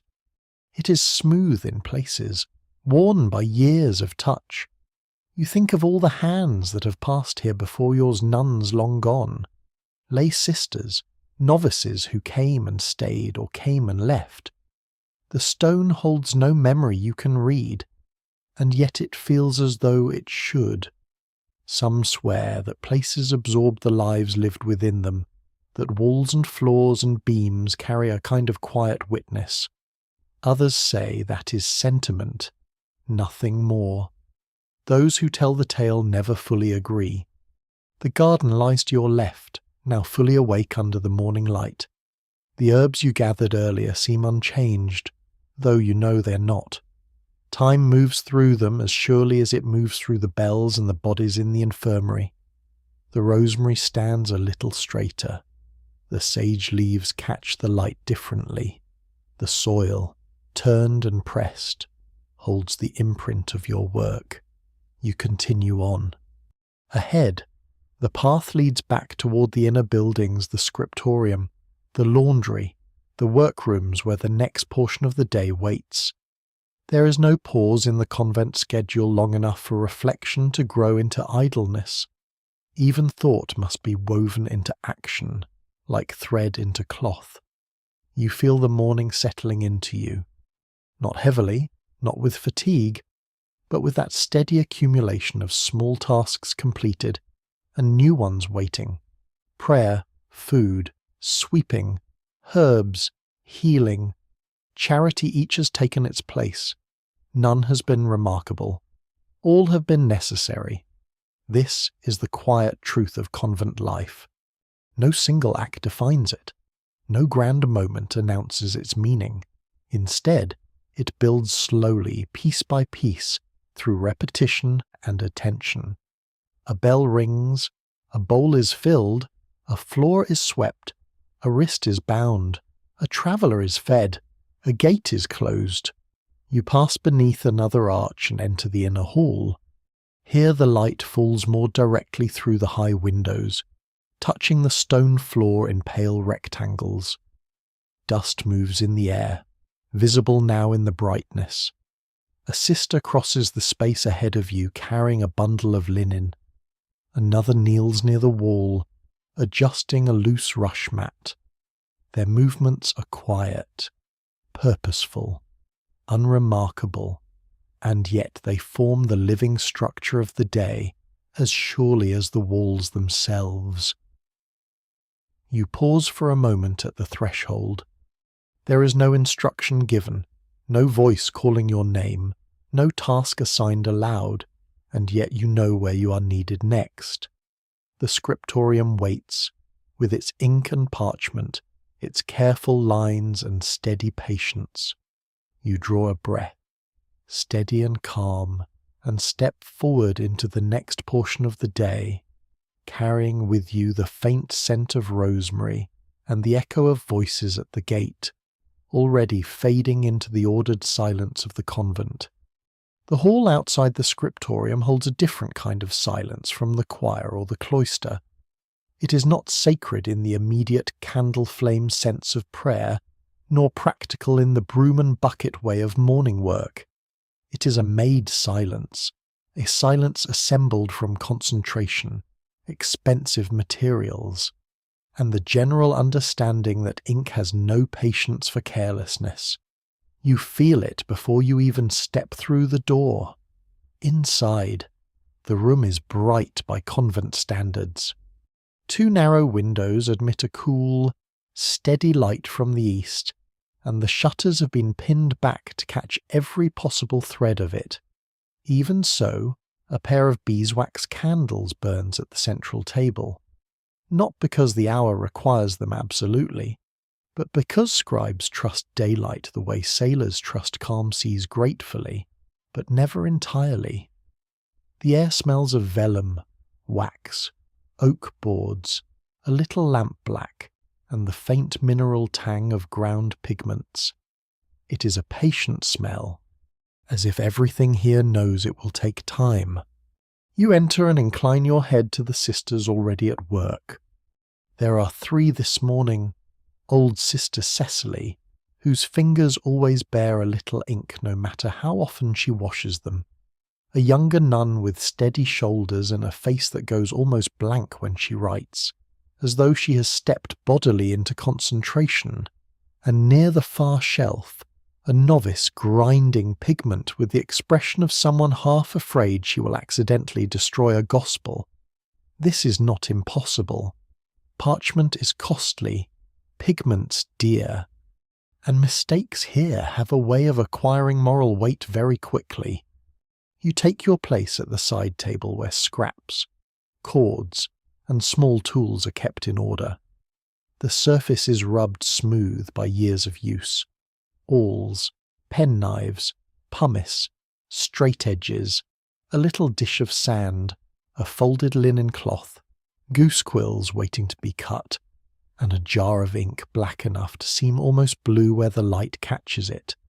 The objects are humble individually, but together they create the conditions for one of the convent's quieter miracles, words surviving the bodies that first speak them.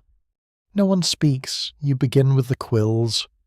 They must be checked, trimmed, and sorted before the next portion of copying begins.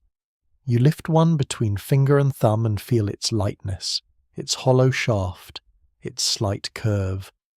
The penknife glints once in the window light as you cut the nib with slow precision. Too blunt, and the line thickens into clumsiness. Too fine, and the tip catches, spits, or breaks in offence. A quill is a temperamental creature even after the goose has ceased contributing opinions. Some swear the best pens come from birds plucked under a waxing moon. Others say they come from birds large enough to have been irritating in life. Those who tell the tale never fully agree, but the knife still has to be steady. Around you the room continues in its careful rhythm. Scratch of pen on vellum, turn of a page, soft tap of the pestle from the pigment table, the tiny pop of one beeswax candle adjusting its flame. The sounds do not disturb the silence. They are the silence translated into labour. You glance towards Sister Cecily's desk. A sheet of vellum lies before her, creamy and taut, its surface prepared so finely that light seems to rest on it rather than sink in. Her hand moves with astonishing steadiness for someone whose joints complain in nearly every other task. There is an old unfairness in the body it denies strength for carrying buckets, yet grants perfect precision to fingers over text. Or perhaps that is mercy. Her sleeve is pinned back slightly, revealing a wrist thin as bundled twigs. The line she writes is dark, exact, and calm. At the far table, the novice is working a little vermilion into gum with slow circular motions. The colour glows improbably bright in the dim room, like a secret from some richer world. Nearby lie a little azurite, ground green, and a dish of yellow pigment not far from saffron in tone, though surely not saffron itself unless the convent has become wealthier overnight.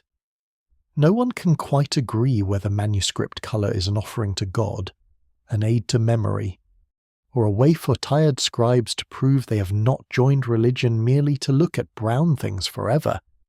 You suspect all three. You finish shaping the first quill and test it lightly on a scrap.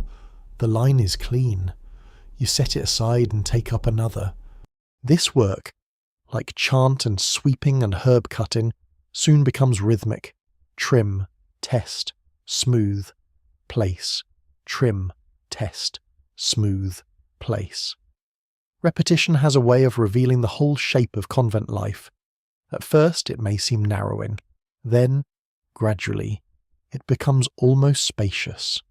Once the hands know what they are about, the mind is free to notice smaller things, the slight way daylight changes at the windows, the smell of warm wax near the candle, the fine dust of scraped parchment gathering on the cloth, the way Sister Cecily always pauses at the end of a line before drawing breath. After a time, the younger nun at the writing desk finishes a page and lifts it briefly for the light. You cannot see the words from where you stand, only the order of them, the columns and margins, the red initials waiting for decoration. But order itself can be beautiful. Medieval books often are, even before any gilding touches them. There is a holiness in ruled lines and measured space, in the determination not to let thought become untidy. Outside these walls the world may be mud, tolls, noise, rumours, weather, and half-kept promises. Here, at least on the vellum, everything knows where it belongs. She sets the page down, and you bring over a newly cut quill. Your fingers brush the edge of the parchment, and you feel at once how different it is from cloth, wood, or skin. Smooth, yes, but with a faint tooth that catches the smallest dryness in your fingertip. Vellum never lets you forget what it once was. Some swear books written on calf skin hold memory better than those on sheep parchment. Others say that is simply scribal prejudice pretending to be theology, even now. It is hard to tell whether the difference lies in the skin or in the pride of the person copying onto it. The younger nun inclines her head in thanks and resumes her work. At the side shelf stand several finished gatherings tied with cord, each wrapped in linen against dust. Beside them, a little box holds scrap pieces used for practice, labels, and the quiet economy by which nothing useful is wasted. A convent may copy saints' lives and psalters, but it also saves trimmings and reuses cords. Heavenly purpose, earthly thrift. The novice grinding pigment sneezes suddenly, then freezes as if she has committed a crime against civilization. Sister Cecily does not even look up. She merely slides a folded cloth across the table without interrupting her line. The novice receives it with the gratitude of someone reprieved from a hanging. You lower your gaze quickly to keep your expression obedient. There are few places in the medieval world where a sneeze can feel doctrinal, but the scriptorium manages it well. A little later, Sister Cecily beckons you.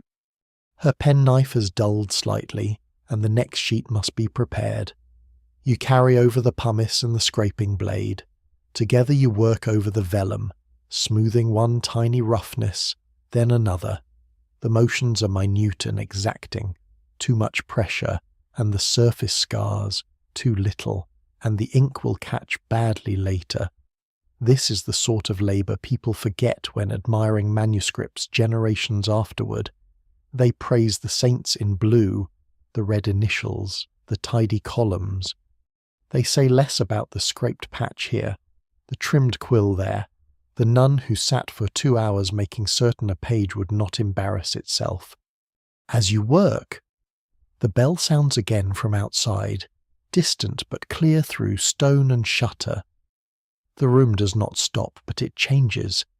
Heads lift for a breath. Pens pause, not in interruption, exactly.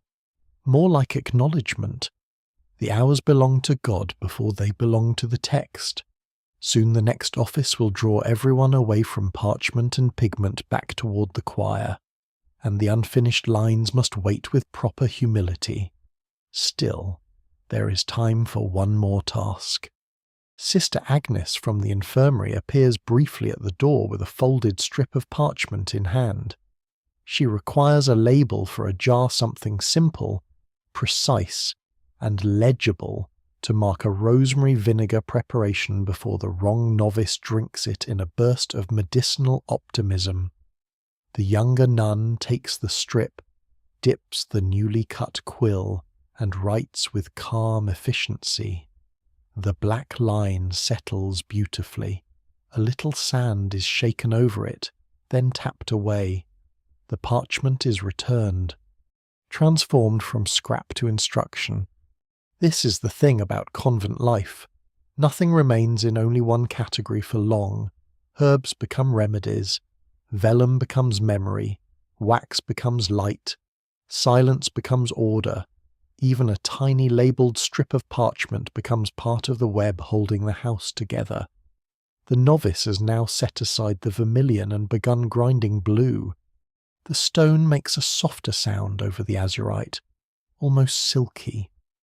The powder deepens by degrees, and in the light it resembles the clear cold sky seen through the church window at dawn, only brighter, more certain. Some swear blue is the colour most pleasing to the Virgin. Others say gold holds that place and blue merely profits from the association.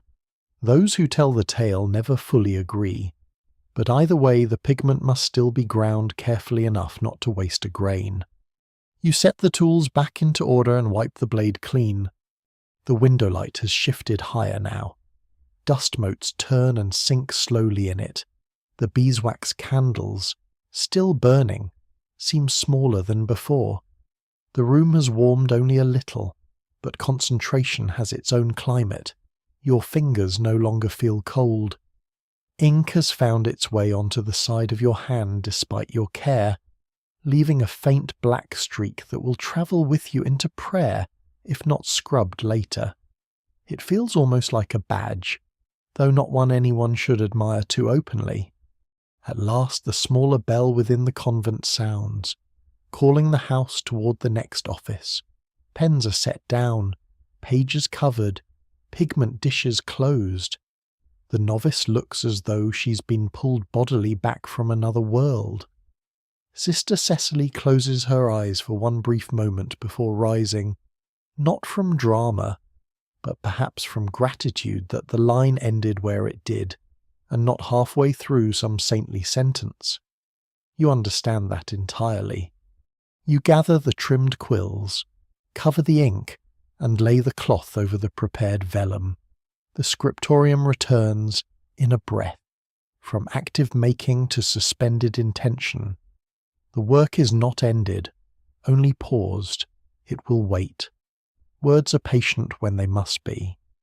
And as you step back into the corridor with the others, carrying on your hand the faint stain of ink and in your clothes the mingled scent of parchment, wax, and ground colour, you feel the morning turn once more away from text, away from careful lines, and back toward the bells that divide the convent day into sacred measures no page can fully contain.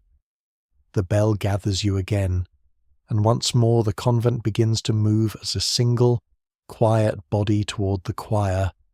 The transition from scriptorium to prayer is gentler now than it was at dawn. The cold has softened, the light has grown more certain, and the rhythm of the day has already taken hold in your limbs. You walk beneath the cloister arches with the others, the scent of ink still faint on your hands, the memory of parchment lingering in your fingertips. The herb beds pass by at your side, no longer rimmed with frost, their leaves dark and awake in the fuller light. Somewhere beyond the wall, a distant cart creaks along the road, and a dog barks with the casual insistence of a creature not bound by bells. Inside the church, the air feels less severe. The candles still burn, though fewer now, their light woven with the pale brightness entering through the windows. The saints on the walls stand clearer than before, their painted robes and halos emerging from shadow into a quiet presence. You take your place in the stall, and this time your body remembers the posture more easily.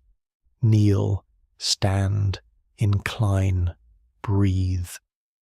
The movements no longer feel foreign to the morning. They belong. The office begins. The voices rise again, steady and unadorned, filling the space with that same calm pattern of sound. Yet it feels different now. At Lord's, the chant lifted you from sleep into wakefulness. Here, it steadies what has already been set in motion. Your mind does not drift as it did earlier. Instead, it settles into the words more willingly, as though the labour of the morning has made room for them. No one can quite agree whether prayer is easier after work or harder. Some swear that a tired body bows more honestly. Others say fatigue dulls devotion. Those who tell the tale never fully agree. But here you are, standing among the others, your voice joining theirs in the same measured cadence. And the question feels less urgent than the act itself. The bell outside answers faintly at intervals, marking the passing of the hour. You notice now how each sound fits into the whole. The chant, the bell, the shifting of feet, the small creak of wood, the distant murmur of the outside world, all of it woven together like threads crossing a loom.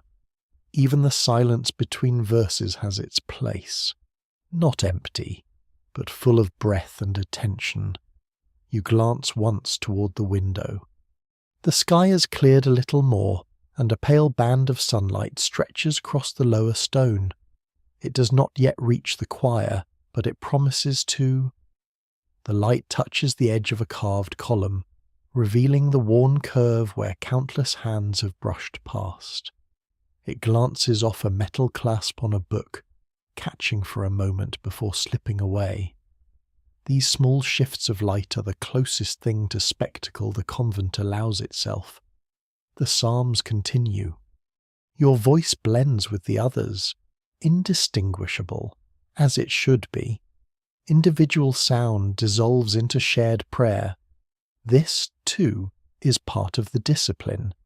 You're not here to be heard alone. You're here to be part of the whole. Some find comfort in that. Others find it a quiet challenge. Even now, it is hard to tell which you feel more strongly. At one point, a draught moves through the church, stirring the candle flames.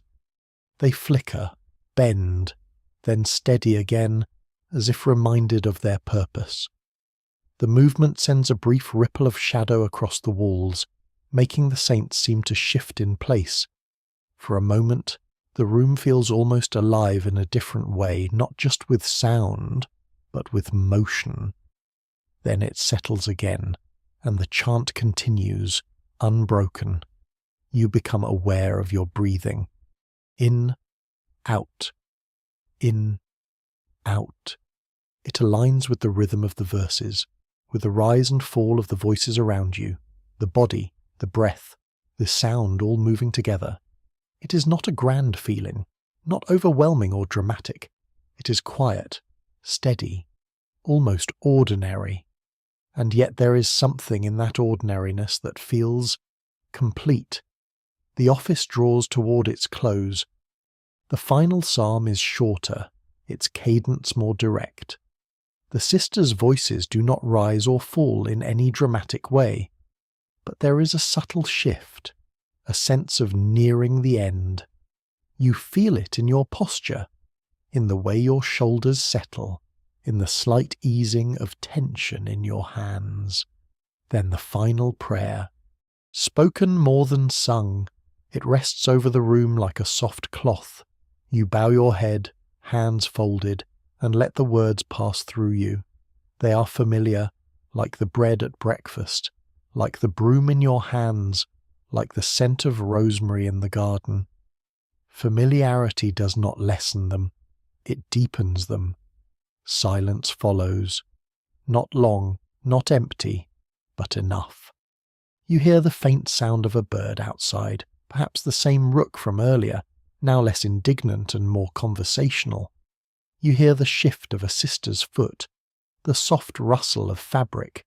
You feel the stone beneath your knees, the wood beneath your hands. Then, as before, the room begins to move again. Sisters rise, bow, turn. The office is complete, but the day is not. It stretches ahead, still full of tasks, still divided by bells, still shaped by the same quiet order. You step out of the stall and follow the others toward the door. The light in the cloister is brighter now, the air clearer. The garden has lost its early greyness and taken on a deeper green.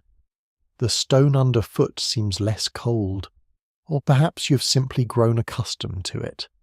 As you walk, you feel the morning settle more firmly into you. The early uncertainty has passed. The day has found its shape. Prayer, work, prayer again, each part fitting into the next without strain. There is a kind of reassurance in that pattern, even if it leaves little room for surprise. You pass the herb beds once more. The rosemary stands where you left it, the sage leaves catching the light, the thyme low and steady. Nothing has changed, and yet everything has. The frost is gone. The air is different. The day has moved forward. You think briefly of the travellers at the gate. Where are they now? Perhaps further along the road, their cloaks drying in the weak sun, their bundle of bread already divided. Perhaps speaking of the convent as a place of quiet charity, or perhaps not thinking of it at all, already caught up in the next mile, the next need. The world moves quickly outside these walls, even when it feels slow. Here, movement is measured, each hour marked, each task contained, each moment given its place. You reach the junction in the cloister where the paths divide again toward the kitchens, the workrooms, the outer yard. You pause, just briefly, not from uncertainty, but from awareness. The morning is no longer beginning, it is underway, and you are within it, moving as you have moved before, as you will move again, following the quiet guidance of bells, tasks, and the steady rhythm of convent life. Then you turn and continue, the next portion of the day already waiting. From the crossing of the cloister you turn toward the workrooms again, and the day, though still gentle in its pacing, has entered that fuller middle stretch where every task begins leaning quietly toward the next. The light in the arcade is now steady enough to show the worn grain in the oak doors and the small irregularities in the paving stones beneath your feet. A breeze slips through the open side of the walk and carries with it the mingled scents of damp earth, wood smoke, and something sharper from the kitchens, perhaps vinegar warming in a pot, perhaps onions meeting heat, perhaps both. Midday in a convent does not announce itself with fanfare. It gathers, patiently, in steam and footsteps. You are sent toward the washing yard. Not with spoken instruction, of course. A lay sister appears at the corner door with a bundle of linen over one arm and jerks her head once toward the outer court in a gesture more eloquent than most sermons. You take up the other bundle stacked near the threshold and follow her down the passage where the walls grow plainer, the floor rougher, and the smells more resolutely practical. This is the part of holy life that rarely receives illumination in painted margins, steam, soap, damp cloth, and the eternal unglamorous campaign against stains.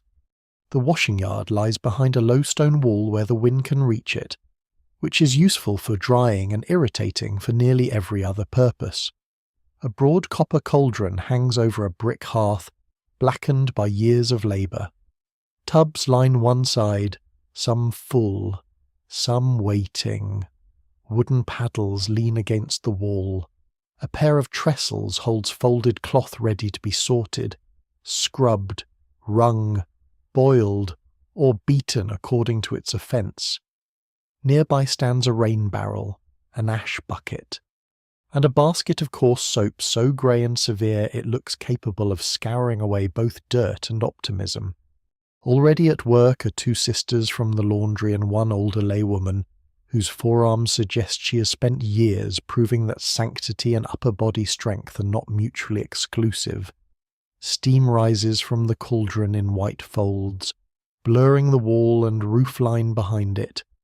The smell is immediate and layered hot water, lye, wet linen, wood smoke, and that faint mineral tang of boiled cloth that seems older than reason.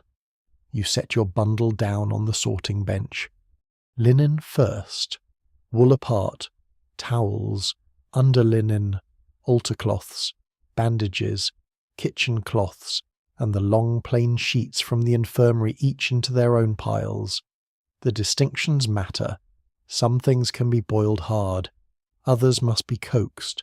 Some stains yield to ash and soap, others require vinegar, salt, patience, or the intervention of someone convinced that prayer should be tried before a second rinse.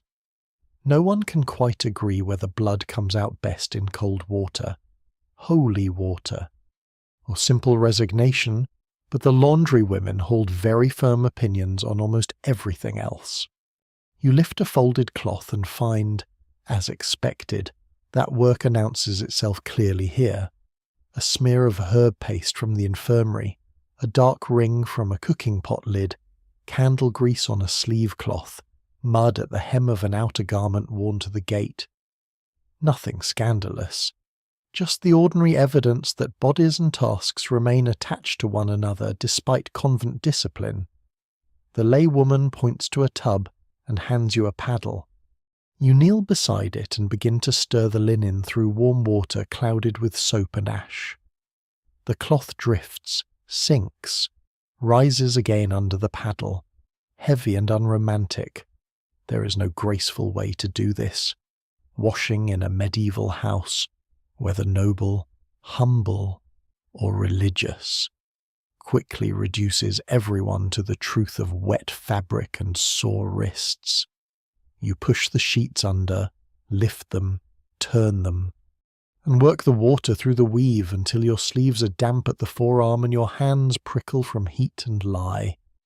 Around you, the yard settles into its own rhythm, a paddle striking cloth, water sloshing against wood, the hiss of the hearth beneath the cauldron, steam lifting, linen wrung out in hard, practised turns.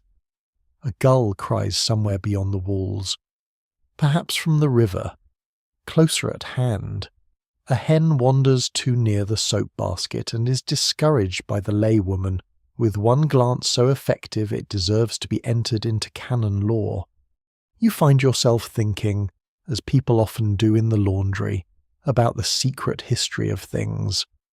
A veil washed smooth over years of wear, an altar cloth marked by wax drippings from feast days now long past, sheets from the infirmary that remember fevers better than anyone wishes, towels stained with herb tinctures, grease, ink, or kitchen labour. Cloth holds the life of a house more faithfully than many witnesses. Some swear linen remembers every hand that has wrung it. Others say that if linen remembers anything, it is mostly complaints. The first tub is ready for rinsing. Together you lift the sodden sheets and move them to a second vessel of clearer water. Their weight surprises you every time, as though cloth becomes more itself when wet, more determined, more impossible to negotiate with. Your shoulders feel it. Your wrists do too. You grip, turn, lift, and let the water run in pale ropes back into the tub. Steam catches the light and wraps the yard in a softness that almost disguises the labour. At the far end of the bench, one sister is tending the brewing pot. Not ale for the table, not yet, but an herbal preparation for the infirmary and perhaps a stronger wash for stubborn stains. She lifts the lid, and at once the air sharpens with rosemary, sage, and something bitterer underneath wormwood perhaps, or a strip of dried bark. Steam curls around her veil. A wooden spoon circles. There is something oddly peaceful in the sight, though you know well enough that every peaceful-looking pot in the Middle Ages hides either hard work or an alarming taste. Some swear strong brews keep winter agues at bay if taken before sleep. Others say they mainly keep sleep at bay, and should therefore be used with caution. Those who tell the tale never fully agree, but the pot is stirred all the same. You move to the ringing table. Here the work changes from hot to strenuous. Two women take either end of a length and twist in opposite directions until water runs out in fast, clear streams, then release, shake, and twist again. You join one of the sisters with a narrower cloth, and find quickly that convent silence does not prevent shared exertion from becoming a form of fellowship. Hands adjust, weight shifts, timing corrects itself by instinct. The cloth tightens between you, then yields. Water splashes your skirt and sandals. No one comments. There is no dignity in laundry except the kind one brings with her. By the time the first batches hungover lines stretch beneath the eaves, the bell sounds again from within the house. The note comes muted through steam and yard walls, yet everyone hears it. The rhythm of labour does not stop, but it acknowledges the hour. Heads lift for a breath. The laywoman crosses herself swiftly. A sister at the brewing pot lowers her spoon and listens until the final tone fades. Then the work resumes, because convent life is built not on choosing between prayer and necessity, but on allowing the bells to pass through necessity like thread through cloth. You are handed another bundle, smaller pieces this time, cloths from the kitchens and infirmary. These require more scrutiny. Grease must be worked with ash and soap, herb stains with vinegar. One narrow strip bears a rusty blotch likely from old blood or iron. Another has a wax drip hardened along the fold. You scrape that one first with the back of the knife, then knead the place gently with warm fingers before washing. The tasks are small, fussy, exacting. This is the hidden architecture of household holiness, not only the chanting of psalms, but the saving of usable cloth by patient hands. A novice arrives carrying a basket of fresh rushes for the inner halls and nearly slips on the wet stones. She recovers herself with a jerk, reddens, and vanishes again with the basket clutched to her like a moral lesson. The older laywoman watches her go and shakes her head with an expression that could mean affection, skepticism, or a lifetime's understanding that most spiritual disasters begin with poor footing. You almost smile. The day has reached that point where fatigue and steadiness begin to resemble one another. The body warms fully through labour. The chill of dawn is a memory now replaced by damp cuffs, heated hands, and the deep pull in the shoulders that comes from useful strain. Overhead, the sky is brightened to a thin winter blue with long pale clouds moving across it. The convent roofline cuts a dark edge against the light. From somewhere near the kitchens comes the smell of broth thickening or fish warming for the midday meal. Your stomach notices and then is instructed, silently, to behave. At the brewing bench, the sister strains the herb liquor through linen into ceramic jars. The liquid runs dark gold-brown, carrying scent with it. One jar will go to the infirmary, another perhaps to the kitchen. A smaller bottle is stoppered and set aside for the prioress, who suffers from winter headaches and pretends this is a matter of no consequence. Even now, it is hard to tell whether medieval remedies work because of herbs, heat, or the comfort of being expected to recover. Probably all three have their claims. You hang the last washed cloth and step back. The yard has transformed while you worked. What began as piles and stains is now a line of pale linen moving gently in the midday air, steam thinning from the tubs, the copper cauldron settling lower on its chain, and the sorting bench nearly cleared. Progress in such labour never looks dramatic while it happens. Then suddenly the lines are full, the water is foul, the bundles are gone, and the work stands visible in the wind. Your hands smell of soap, ash, and rosemary. Your sleeves are damp. A strand of escaped hair clings annoyingly near your temple. The laywoman hands you a rough linen cloth for drying and points toward the inner door. Enough for this hour. Others will finish the last of the rinsing. The meal approaches, and no one in a convent should arrive at the refectory smelling entirely of lye if it can be helped. You wash your hands in a basin of cooler water and dry them, though the skin remains tight from soap and heat. Then you glance once back across the yard, the steam, the lines, the kettles, the paddles, the blackened hearth, and feel again that quiet understanding which has been growing all morning. The sacred life is not elsewhere than this. It is this too. Boiling linen, herbal brews, wet stones, smoke in the eyes, a bell overhead, labour done in silence and passed hand to hand. Then you turn toward the inner passage, carrying with you the warm smell of steam and clean cloth as the convent gathers itself toward the midday meal. By the time you leave the washing yard, the day has rounded fully into its middle hour. The steam and soap of the laundry cling to you faintly as you pass back through the inner passage, and for a little while the convent seems to smell entirely of warm linen, wood smoke, herbs, and bread beginning to matter. The walls here hold the heat only grudgingly, yet after the wet chill of the yard they feel almost kind. Your hands are cleaner than they were, though the skin is tight from lye and rinsing, and your shoulders carry that quiet heaviness that comes from labour done properly. The bell has not yet sounded again, but the whole house seems to anticipate it. Midday approaches with the same unhurried certainty as everything else in this place. You cross the cloister walk and notice at once how the light has changed. What was pale and cautious in the morning now lies broad across the paving stones, touching the columns, warming the upper wall, and turning the herb beds in the garth from dark green to something more silvered and alive. The well curb shines softly.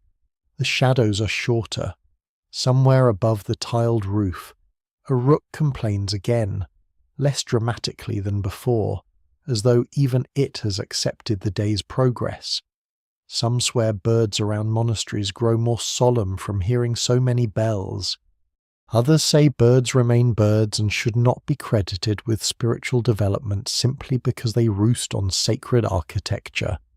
At the refectory door, sisters gather in quiet order. No one jostles, no one hurries.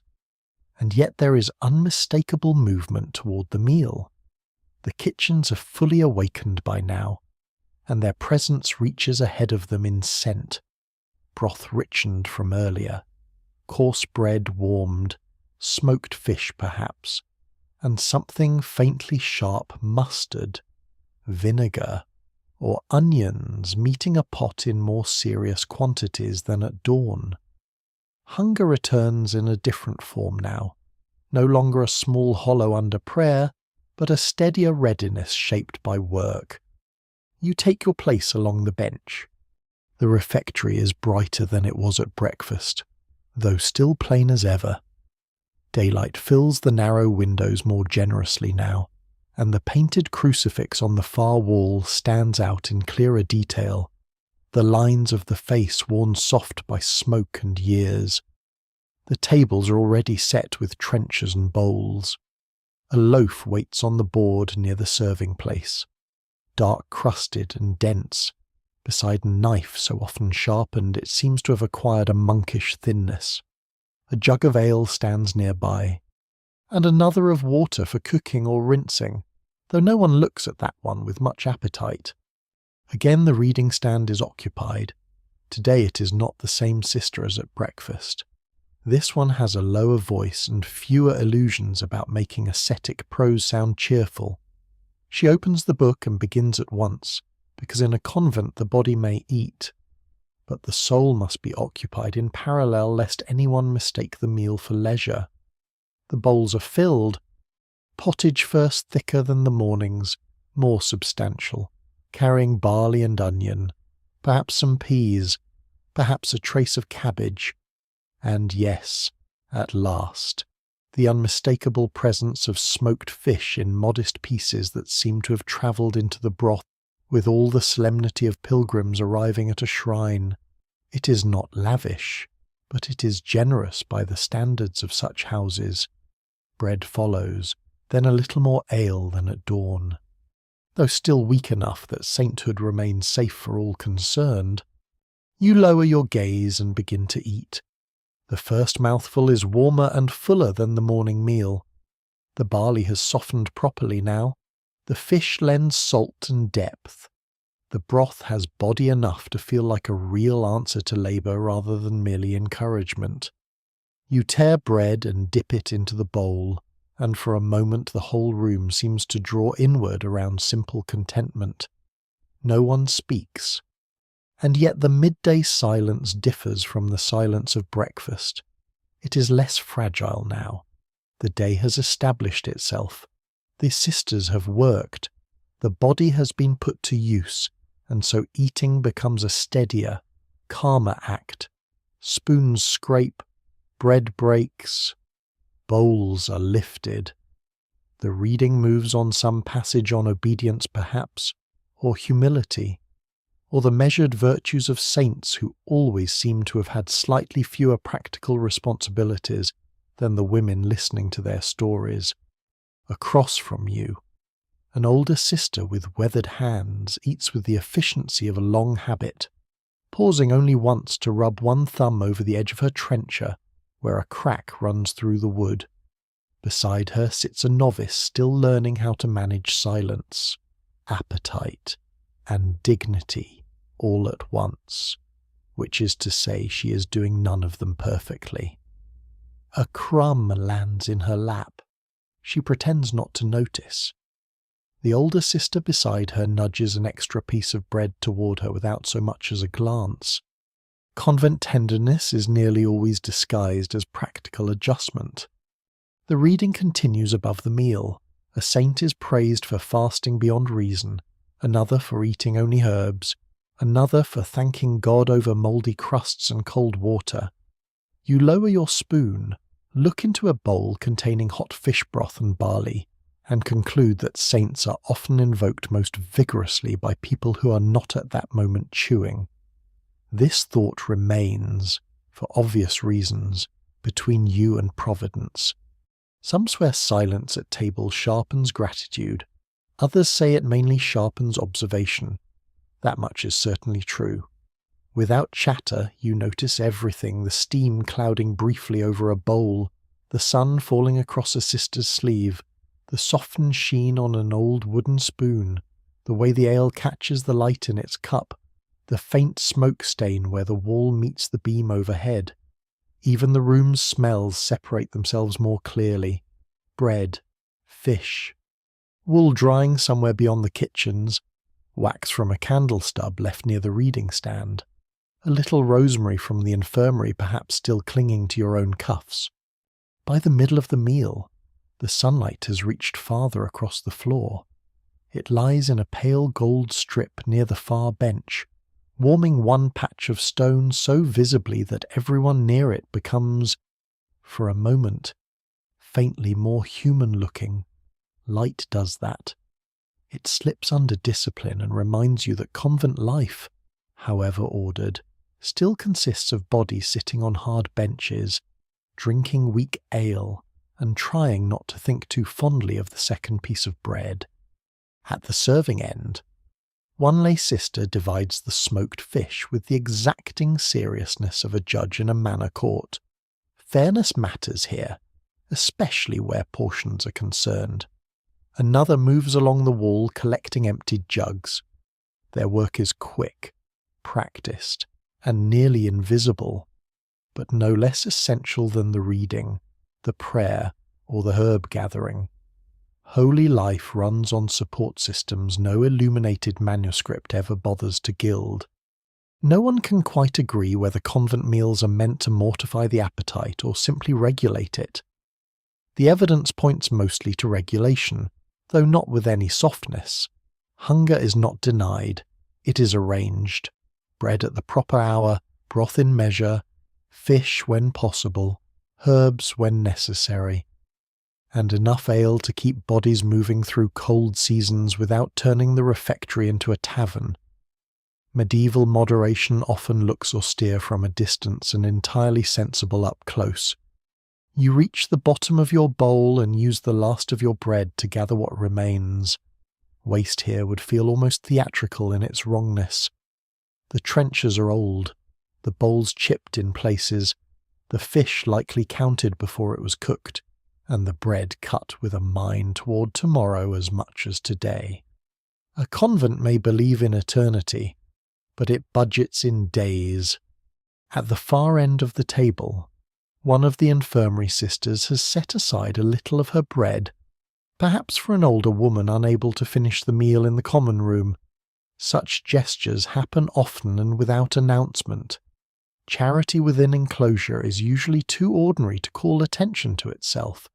It passes in crusts, cups, folded blankets, loosened bindings, and the small giving up of comfort before anyone can name it virtue. The reading comes to its close.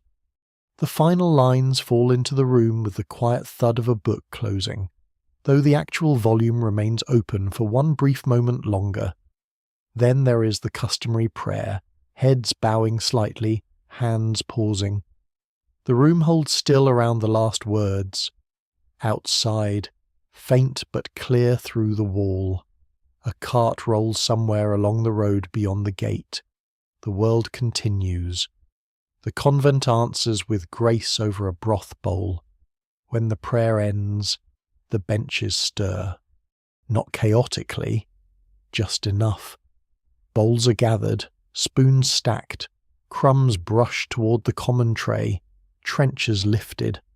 The meal dissolves back into work with almost miraculous efficiency, as though it had been only a fold in the cloth of the day rather than an event in itself. You rise and carry your bowl toward the side table. The weight of it is slight now, yet your arms and shoulders feel it in the honest way one notices all small efforts after a morning of many others. The younger novice across from you nearly forgets her cup and must dart back, cheeks warm. An older sister catches the motion, says nothing, and shifts just enough to cover the lapse from anyone disposed to disapproval. Again, kindness disguised as order. Outside the refectory door, the light in the cloister has softened a little from hard noon towards something rounder, not dimmer, only gentler. The garth stands still in the centre, herbs motionless in the weak breeze, the well casting a short shadow. Somewhere near the kitchens a pot lid bangs once, then settles. Somewhere else a door opens toward the outer court and lets in, for a breath, the smell of damp earth and the wider world. You pause beneath the arch as the sisters disperse again. The meal has done its quiet work. Your body feels steadier, more rooted. The laundry steam, the herb scents, the ink, the pottage, the fish, the bread, the bells, the psalms, all of it now seems woven together into one continuous fabric of the day. Nothing flashy, nothing sudden. Just one necessary thing following another with such consistency that even thought begins to move in that pattern. And as you turn from the refectory toward the next labour waiting in the afternoon hours, you carry with you the taste of smoked fish and coarse bread, the warm weight of the meal settling in the body, and the convent's enduring lesson that even in silence, even in repetition, even in a life narrowed to rule and stone and bells, the day can still feel quietly abundant when each small portion is received in its time. You leave the refectory with the last warmth of the meal still lingering in your chest, and for a little while the convent seems gentler than it did at dawn.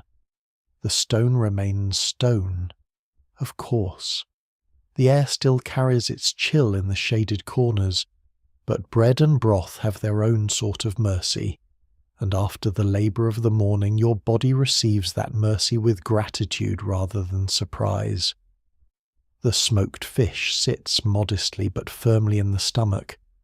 The weak ale has taken the sharper edge from the cold, and even your hands tightened earlier by soap, lye, ink, and herb handling feel more willing to belong to you again. The bell has not rung yet, but you know the afternoon will not drift unclaimed for long. In a convent, time is not allowed to sprawl, it is folded, portioned, gathered, and set in order the way linen is folded on shelves or rosemary tied in drying bundles. You pass once more through the cloister walk, and this time the sunlight has altered the place almost completely. What was pale and spare in the morning now lies in broad slants across the flagstones. The herb beds in the garth seem smaller in full daylight, more practical and less mysterious. The well curb is warm on one side and cold on the other. Above, a strip of sky shows between roof lines, washed blue and high, with only thin clouds moving lazily across it. This is the hour when the convent turns inward again, but not toward prayer just yet. Instead, it leans into that quieter afternoon labour which often goes unseen by anyone imagining holy life from outside the walls. Winter stores must be checked, blankets aired and beaten, keys fetched, chests opened, dried peas counted, barrels looked at with suspicion. Nothing dramatic, unless you consider the management of onions and wool blankets to be a form of spiritual warfare, which, given the season, is not entirely unreasonable. You are sent toward the storehouse range. The passage narrows, then bends, and the air changes before you even reach the door. It grows cooler, drier, and faintly dustier, carrying with it the smells of grain sacks, old timber, onions, dried herbs, beeswax, and that peculiar scent all winter storehouses seem to share a smell of things deliberately held back against need.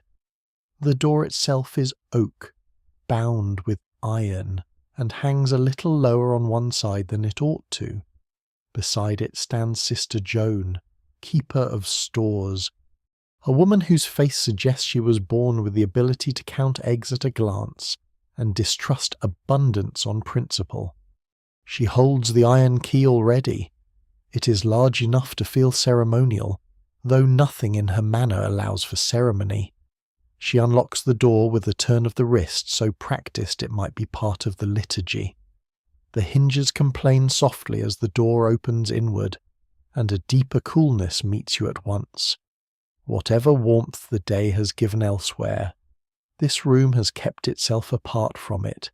Inside, the storehouse is dim but ordered. A single narrow window lets in a careful stripe of light. Shelves line the walls, stacked with pottery jars, baskets, folded cloths, and small wooden boxes. Sacks of grain stand against the far side, each tied and marked. Strings of onions hang from rafters beside bunches of herbs long dried. There are barrels to ale, perhaps vinegar, salted goods, maybe beans. In one corner lie wool blankets folded in heavy stacks, darker and bulkier than the neat linens of the cupboard rooms. These are winter things, practical things, things that smell faintly of lanolin, cedar, dry dust, and long use. Sister Joan gestures, and you begin with the blankets. They must be taken out into the light one by one, shaken, checked, folded again, and aired before being returned. The work is straightforward, but the blankets themselves are not light. You lift the first stack and feel at once the dense, dependable weight of wool. This is not cloth for elegance. It is cloth for weather, for old bones, for infirmary pallets, for guest beds when pilgrims arrive half frozen, for sisters whose cells sit on the windward side of the dormitory. Some swear a good wool blanket is holier than a sermon on winter nights. Others would not say so aloud, but arrange their bedding with enough care to make the point. You carry the first one out into the cloister yard where the sun reaches the paving near the south wall. There you spread it over a low line and beat it lightly with a willow switch. Dust lifts in pale clouds, turning briefly golden in the light before settling away. The smell of old wool rises with it, warm, dry, faintly animal, oddly comforting. It is a smell that belongs to hard seasons and endurance, a smell that says bodies have survived before and intend to do so again. By the time you return for the second blanket, Sister Joan has already opened one of the grain sacks and is checking it by hand. Not because she mistrusts the markings, though she probably does, but because experience has taught her that mice, damp, and optimism all conspire against accurate storage. She lifts a handful of grain, lets it run back through her fingers, then nods once to herself. That nod contains more satisfaction than some people manage over feasts. No one can quite agree whether convent thrift is a form of humility or a response to centuries of living through winters that punished carelessness. Most likely it is both. Bread, after all, begins here as much as in the bakery. So does peace of mind.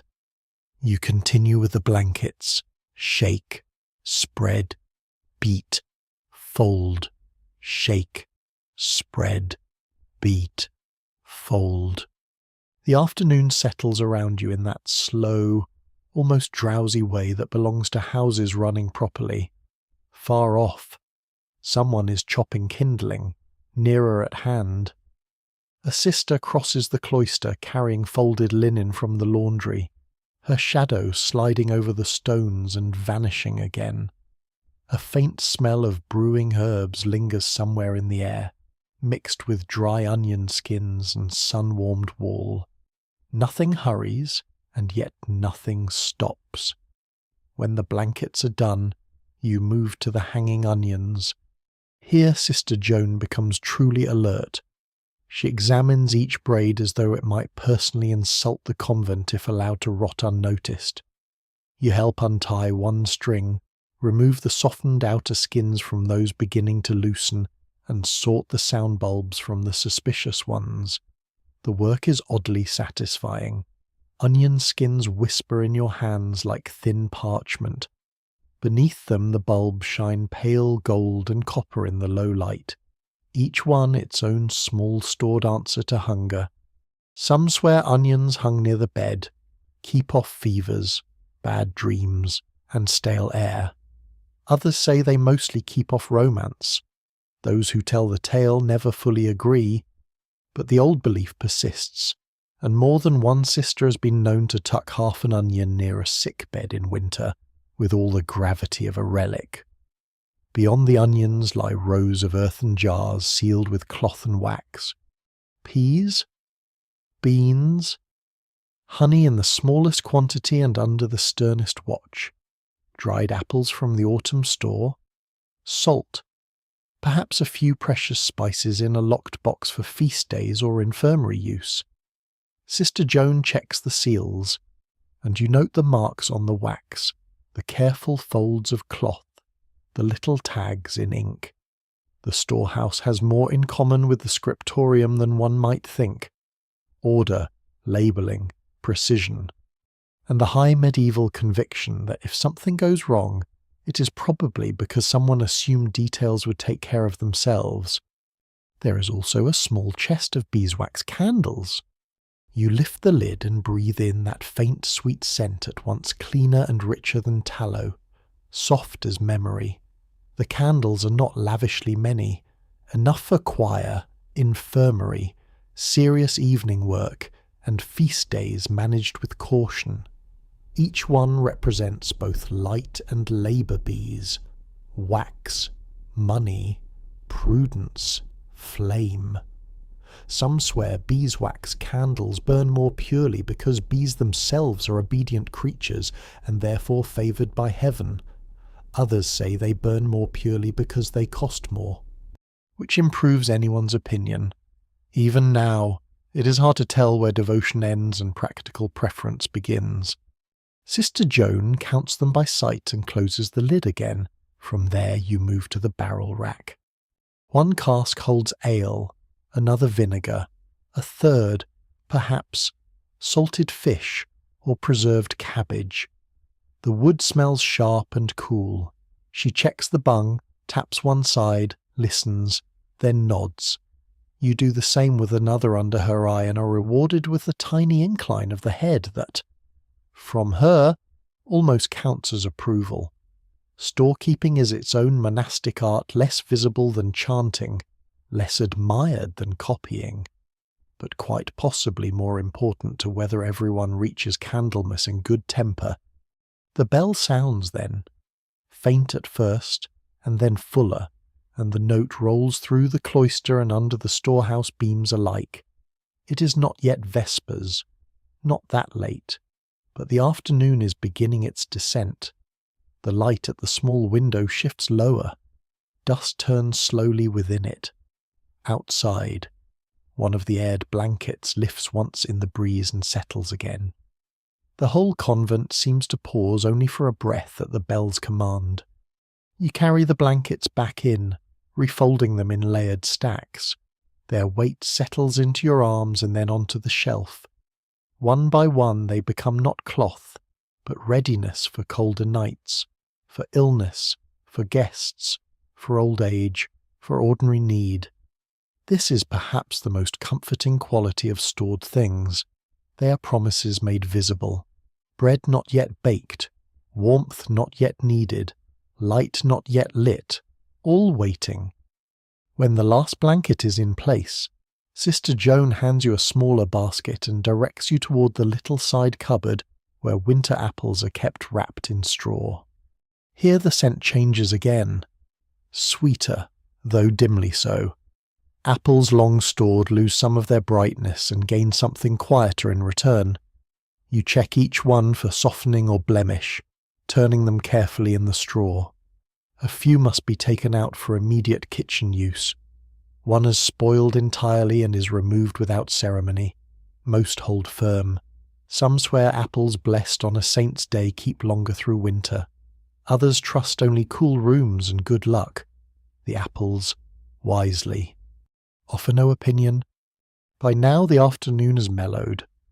The convent is quieter than it was at midday, though not in sleepiness, more in settled purpose. Work continues, but its edges are softer.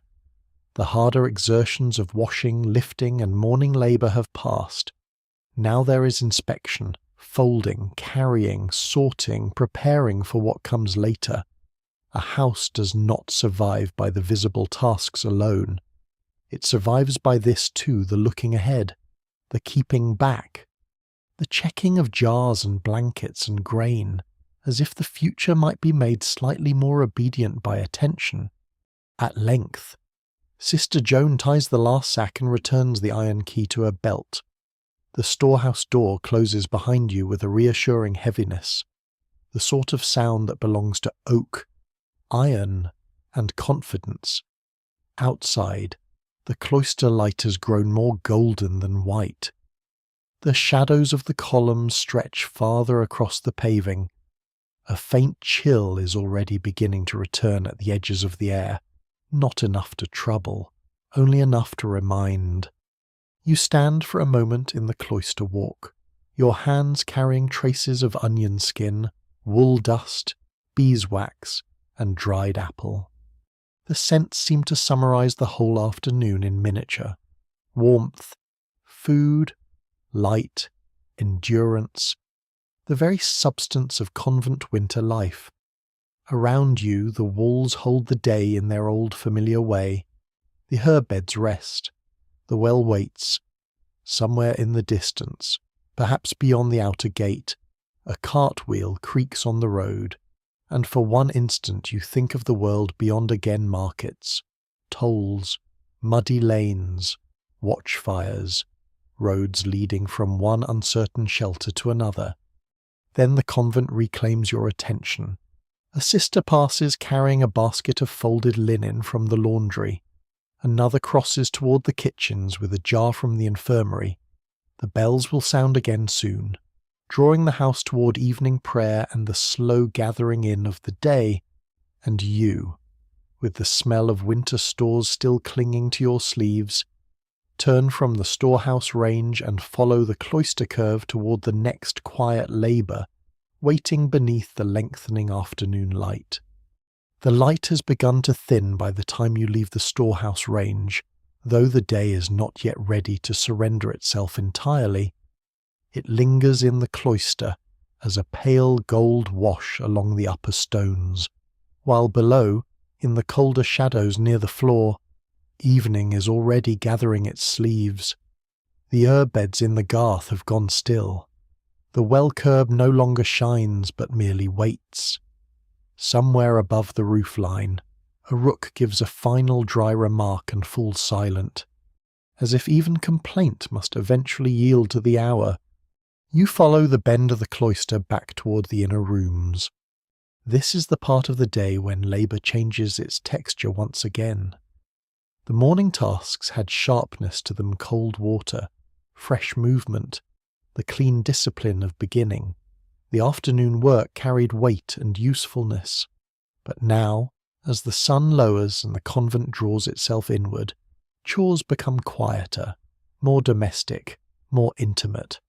Fires must be banked properly later, beds looked to, candles counted, shoes set in order, a torn sleeve noted, a forgotten cloth folded. These are not public acts. No one sings over them. Yet they form the soft understructure of evening, the unseen work by which a house readies itself to rest. You are sent first to the dormitory. The passage leading there is dimmer already, and the air changes as you climb the stair. Below, the kitchens and workrooms still hold the smells of steam, herbs, smoke, and food.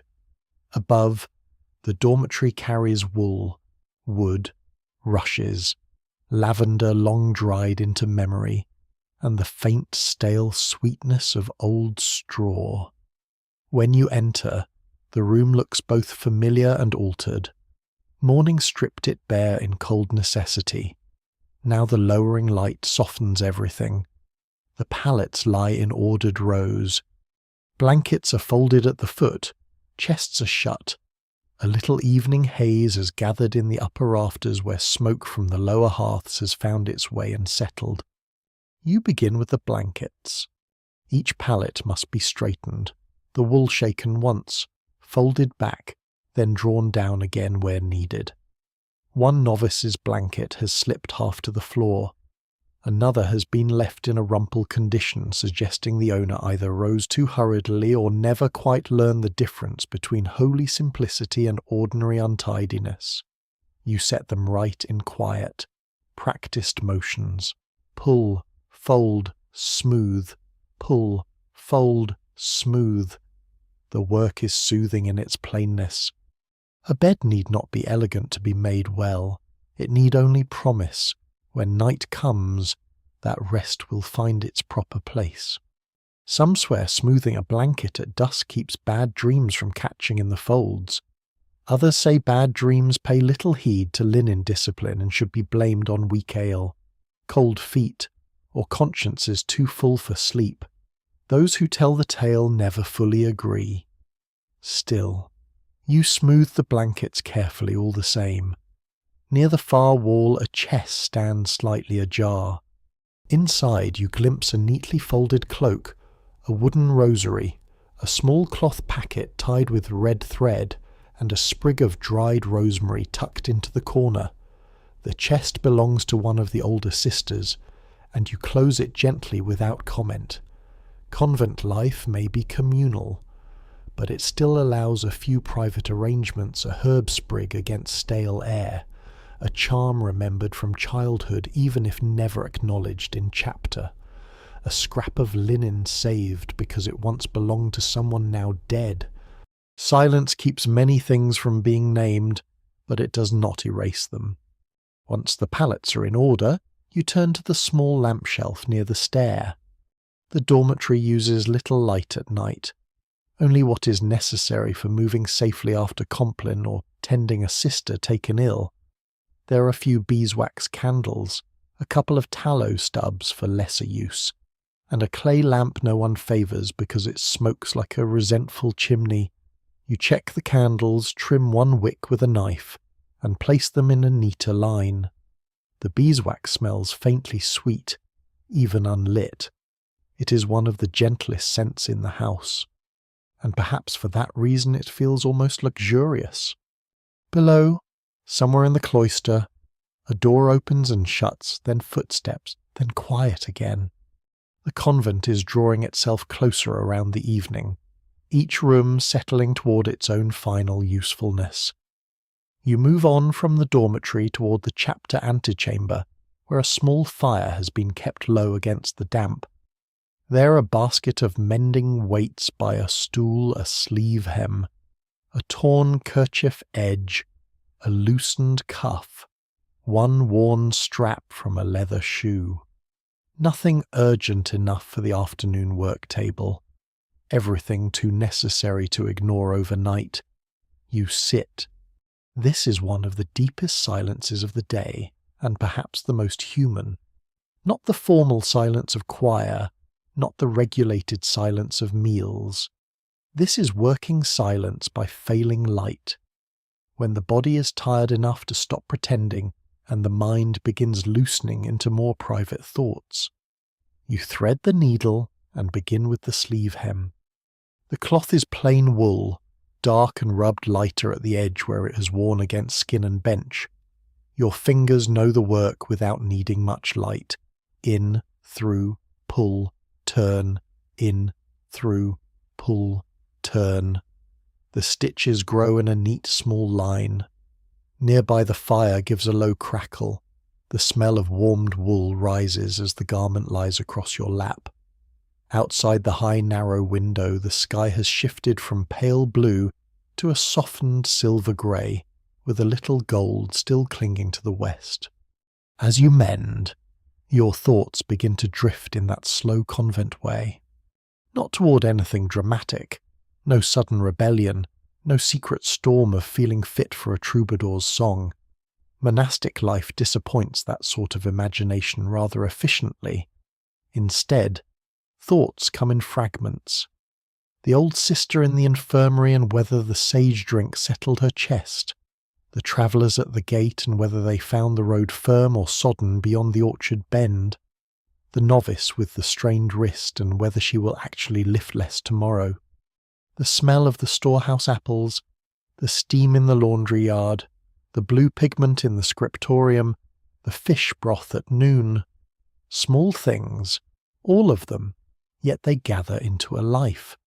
No one can quite agree whether silence makes people holier or merely more aware of themselves. Perhaps the answer changes by hour. At dawn, silence feels like obedience.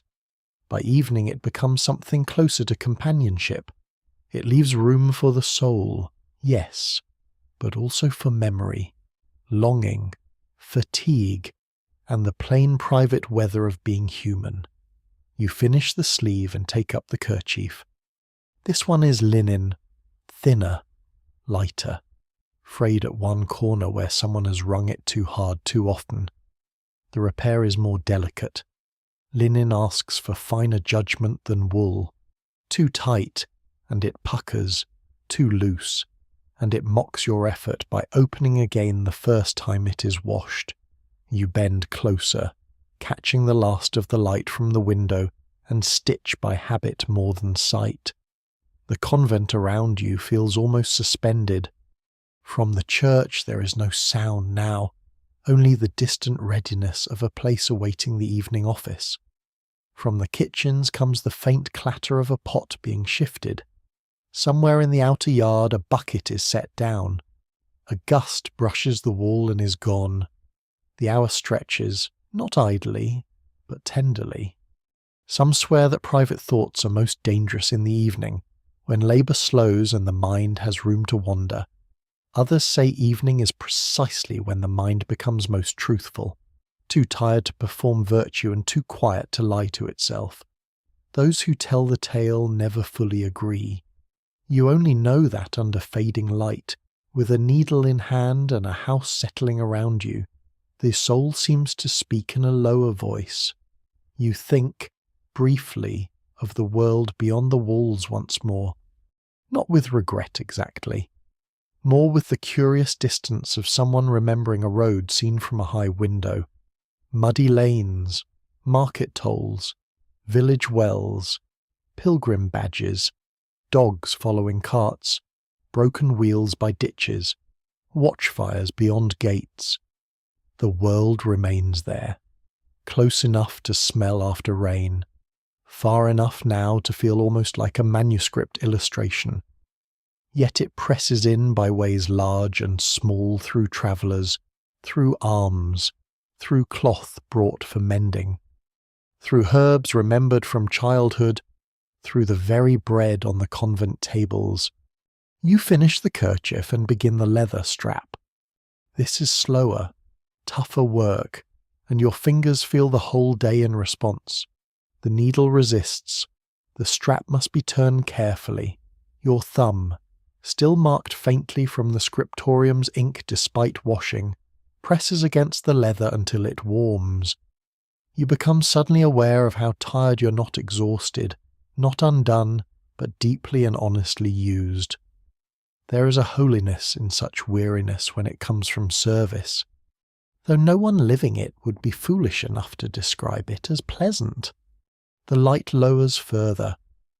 A lay sister enters briefly, sets a half-burned candle by the hearth, nods to you, and leaves again.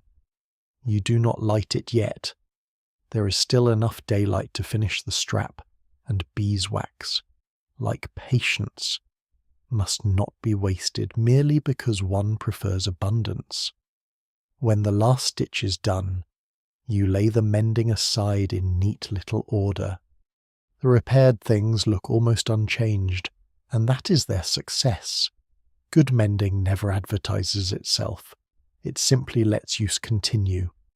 There is something profoundly convent-like in that. The life here is much the same. Quiet repairs, small corrections, Tears noticed before they widen, weakness bound before it worsens, candle trimmed, blanket smoothed, herb dried, bowl filled, sleeve mended, holiness, if it lives here, lives in continuance as much as devotion. At last you light the candle. Its small flame steadies quickly, and the room draws in around it. Shadows lengthen in the corners. The fire on the hearth gives one low, settling sigh. The patched sleeve, the kerchief, the shoe strap, your needle, the little twist of thread, the wooden stool all take on that warm evening clarity granted only by candlelight. Outside the window, the sky has moved toward pearl and ash. Soon vespers will call you again. Soon the choir will darken and the candles there will matter more than the windows. Soon the day's remaining tasks will begin to narrow toward night. But for this brief stretch you sit in the antechamber with the mending done, the little flame steady beside you, and the convent's quiet domestic heart beating softly all around unseen, uncelebrated, and completely necessary. You gather the repaired things into your arms and rise. The stone floor is colder now beneath your feet than it was an hour ago. The chill is returning. Evening has nearly laid claim to the walls, and as you move back into the corridor carrying hem, kerchief, and strap toward their proper places, you feel the convent's long day drawing inward not in weariness alone, but in a kind of intimate peace that belongs only to houses where labour and silence have spent many centuries learning how to live together. By the time the bell for Compline begins to sound, the convent has already changed its face. The day has not ended all at once. It never does here. It has been folding itself inward by degrees, light thinning along the cloister walk, the herb bed sinking into grey, the laundry lines emptied, the kitchen hearths lowered, the storehouse locked, the mending basket put away, the infirmary cups rinsed and set upside down to dry. Now the final office gathers all those scattered labours and draws them toward a single point of stillness, as though the whole house has been inhaling quietly since noon and is finally ready to breathe out. You move with the others through the evening dim. The cloister arches hold more shadow than light now, and the stones beneath your feet have grown cold again in earnest. The air tastes faintly of wood smoke and damp mortar. Somewhere in the garth, unseen now, the well and herb beds rest under the first claim of night. The bells travel through it all with patient certainty, each toll measured, neither hurrying you nor giving you any real excuse to linger. Compline does not demand the sharp alertness of dawn prayer. It asks for something else.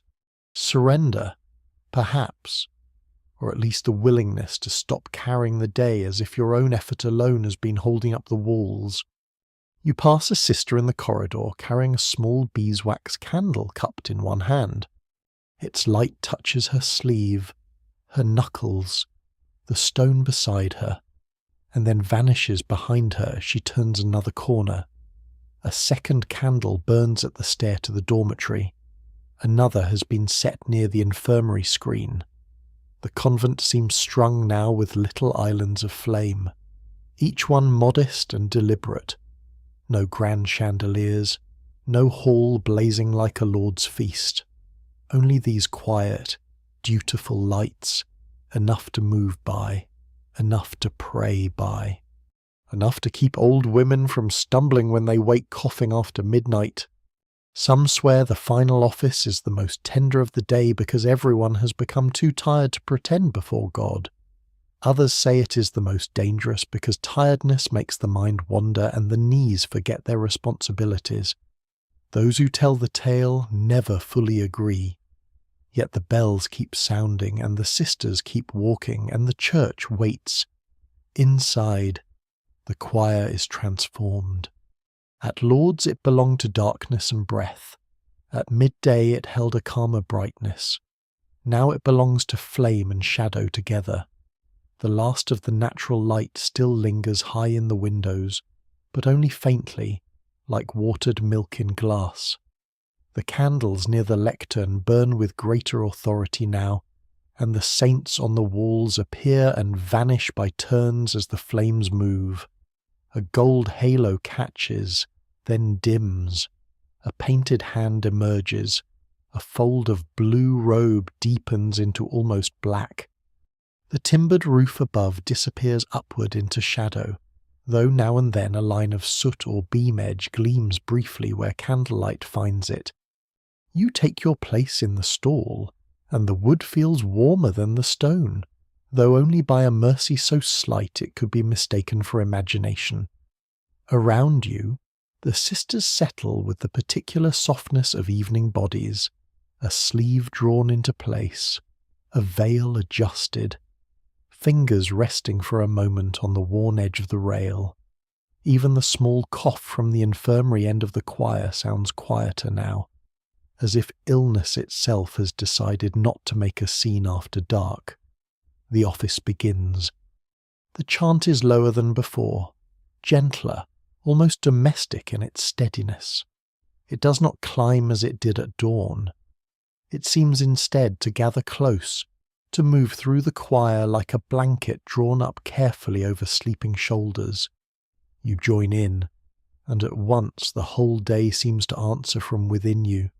The herb scents on your cuffs, the soap tightness on your hands, the lingering fish salt from the noon meal, the faint ink stain still shadowing one thumb, the ache in your back from washing and lifting and bending.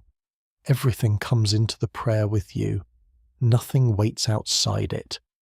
This is one of the quiet truths of convent life. Prayer does not replace labour, it receives it. The psalms move gently, your voice blends with the others, softer than at the earlier offices, less sharpened by cold and more worn by the day. The words are familiar enough now that they seem to arrive not from the page but from the very shape of the hour. Kneel, rise, bow, answer. The body follows the rule almost before thought catches up, and thought, perhaps relieved to be less important, begins to loosen. Outside, the last light fades further. The windows are no longer pale, they are dark glass now, giving back only dim reflections of candle flames and veils. The world beyond the church walls, garth, orchard, road, fields has receded into one continuous shadow. Somewhere a wind moves lightly against the outer stone. Somewhere farther off, beyond the convent enclosure, a dog barks once and then stops.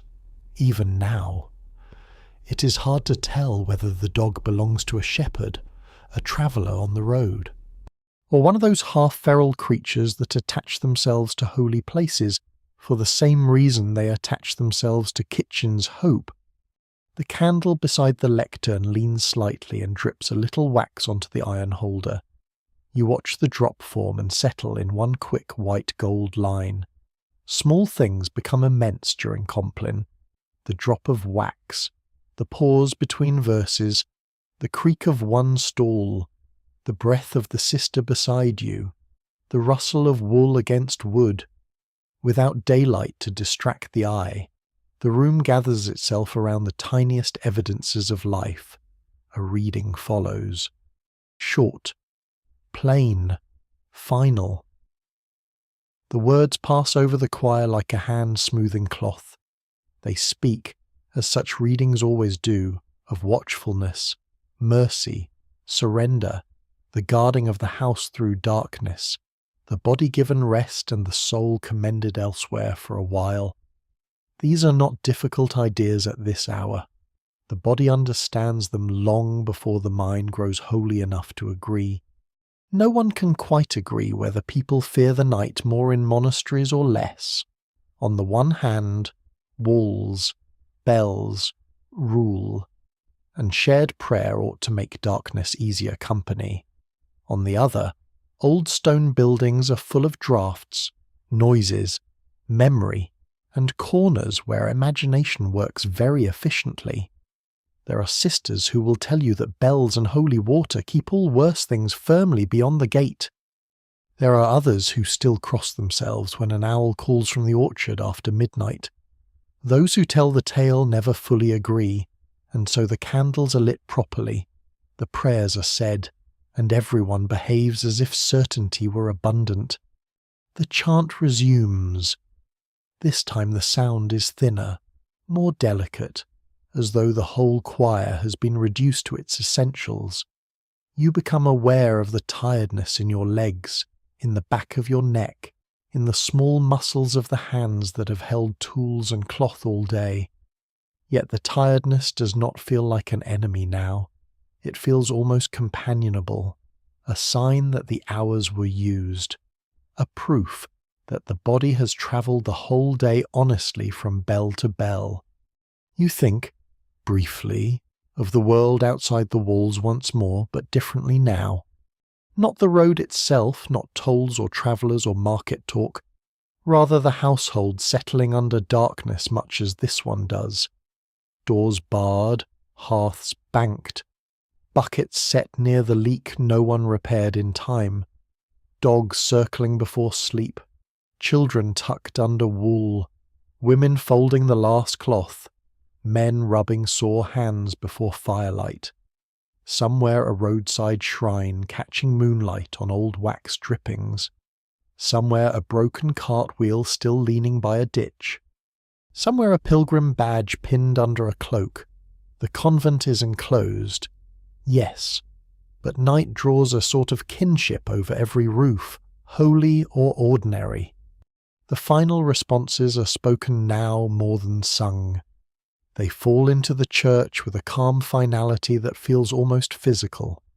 A pause follows, a deeper one than before. In it you hear the fire from some distant hearth settling in another part of the house. A sister breathing through a stuffy nose. The little click of beads against wood as someone's rosary shifts at her side. All the small mortal sounds of women preparing, at last, to stop. Then the blessing. Heads bow, hands fold. The office is complete. For a moment no one rises. The stillness after Compline is unlike any other stillness in the convent. It is not empty. It is thick with release. The day has been said, sung, worked, carried, sorted, boiled, folded, mended, and now finally laid down.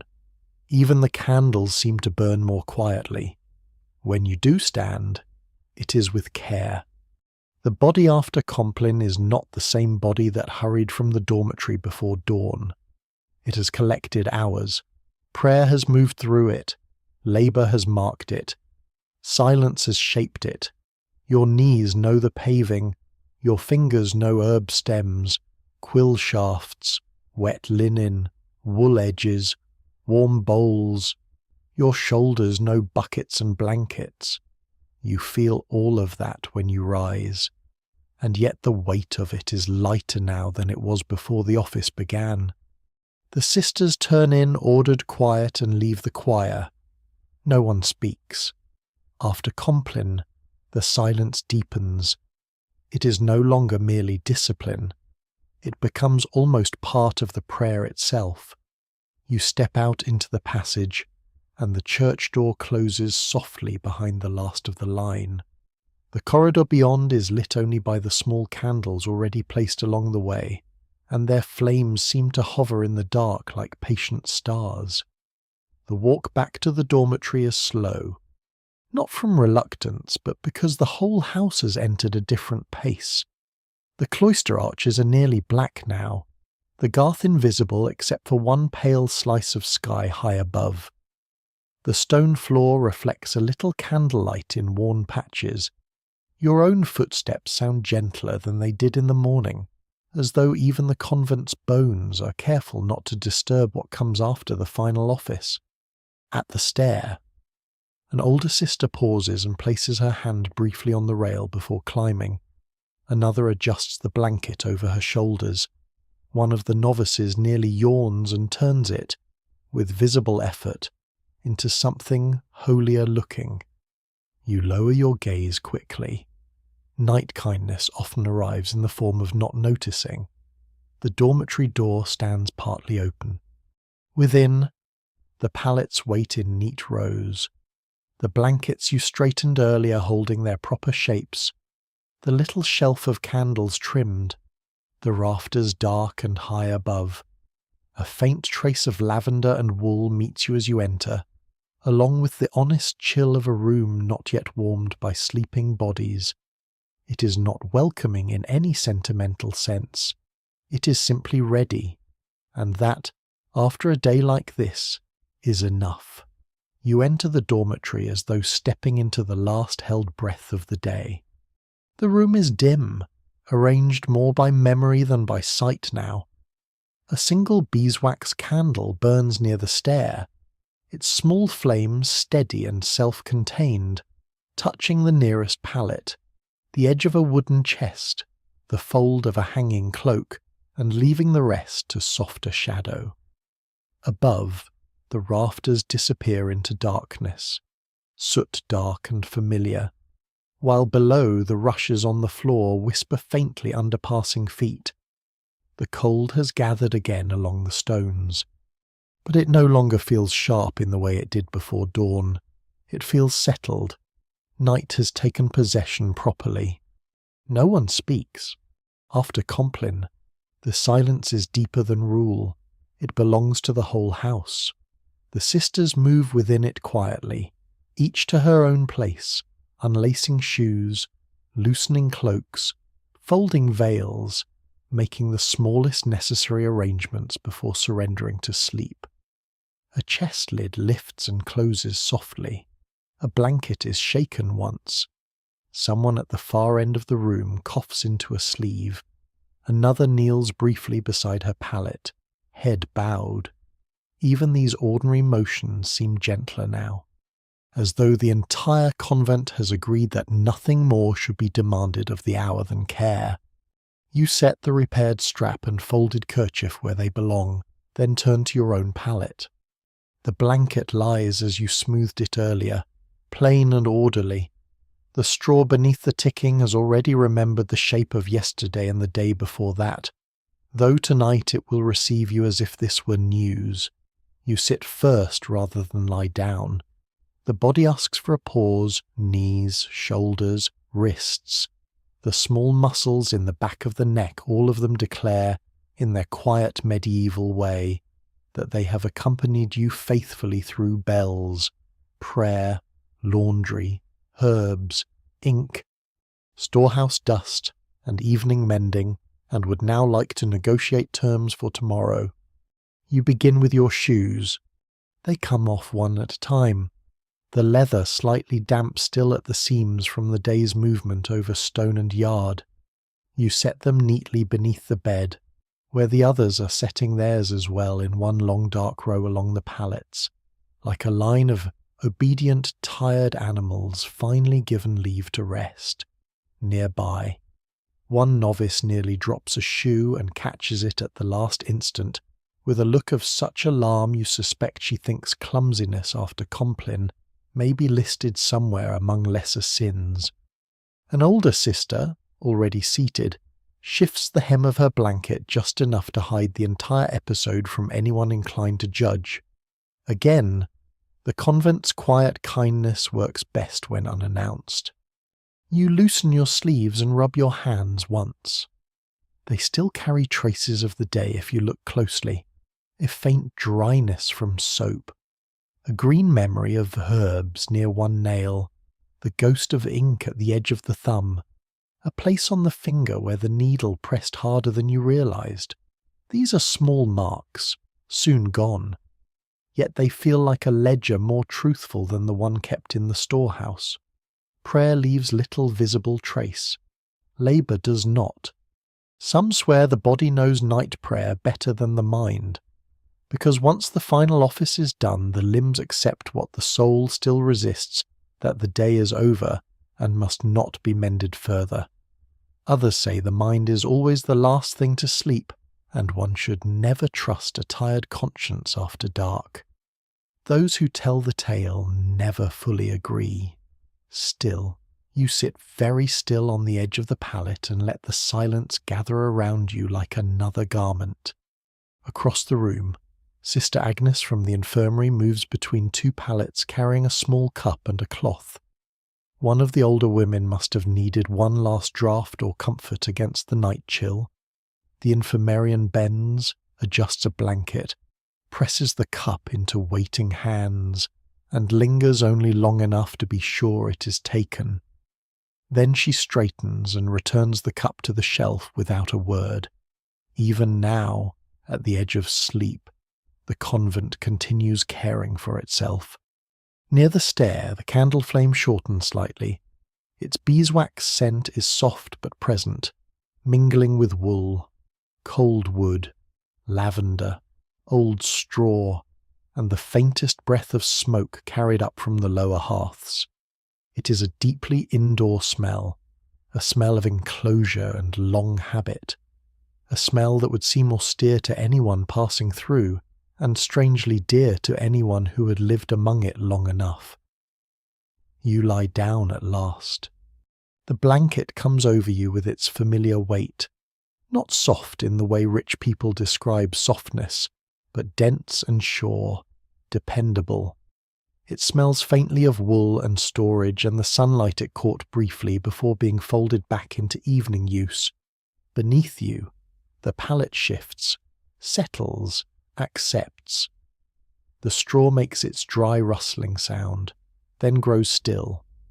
Your body lets go by degrees, as though each joint has to be persuaded separately that there is no more work waiting in the next room. The room continues its own small night music. A blanket drawn higher, a breath released, a board creaking under someone's careful step. Then, from beyond the dormitory walls, the outer sounds begin to separate themselves. Wind brushing the eaves, a shutter tapping once and then quieting. Something perhaps the rook, perhaps an owl now moving along the roofline. Farther off, from beyond the convent wall, the faint rumble of a late cart on the road, or perhaps only the memory of one carried by damp air. The world is not silent. It is simply farther away. You become aware again of the bells, not ringing now, but present in their absence, as though the whole shape of the day still hangs from them. Before dawn they called you out of sleep into cold stone and breath-clouded prayer. They marked lauds, the morning meal, the work of broom and herb knife, the passage through infirmary and scriptorium, the opening of the gate to strangers, the washing yard, the noon refectory, the storehouse, the mending, the darkening choir, Compline. The bells have been the bones of the day. Now, at last. They have let go of you. Even now, it is hard to tell whether convent life feels longer because every hour is named, or shorter because each hour is given away before it can spread into disorder. Those who tell the tale never fully agree. Yet lying here beneath the blanket, you feel how each office and task has fitted into the next, not as a chain perhaps, but as a woven fabric, one steady crossing of prayer and labour after another, until the whole of the day has become something coherent enough to rest inside. You think, briefly and without restlessness, of the pieces of it, the cold choir at dawn, the bread and weak ale at breakfast, the broom over the rushes, rosemary cut in the frost, ink on the thumb, travellers at the gate with the road dust on their cloaks, steam in the laundry yard, smoked fish at noon, winter apples wrapped in straw, the mending basket in the fading light, the soft descent of Compline candles. None of these things are grand. None would impress a court poet, yet together they carry a life. Perhaps that is the secret that cloister walls understand better than roads do. Meaning rarely arrives in spectacle. It accumulates in repetition, in bowls washed and shelves checked, in pages prepared, in cloth repaired before it tears wider, in herbs gathered before the frost takes them, in travellers fed and sent onward, in the body kneeling, rising, kneeling again, in silence that does not empty a house but fills it with attention. Near you, one of the sisters begins to breathe more deeply, another turns once beneath her blanket and is still. The novice at the far end, who seemed determined to drop something important at every hour of the day, has fallen asleep with a hand still half curled at her throat. Sister Agnes has finally gone to her own pallet. The candle near the stair burns lower, and its circle of light has withdrawn toward itself, leaving the corners of the dormitory to a kind, undemanding dark. No one can quite agree whether sleep comes more easily in a house ruled by prayer or merely more punctually. But here, tonight, it comes gently. You feel the last of the day's tension ease from your shoulders and sink somewhere below thought. Your hands, which all day have held broom, herb stems, quill, cloth, paddle, blanket, needle, and rail, are empty now. That emptiness feels less like loss than permission. Outside, the night has fully taken the cloister. The herb beds are gone into shadow.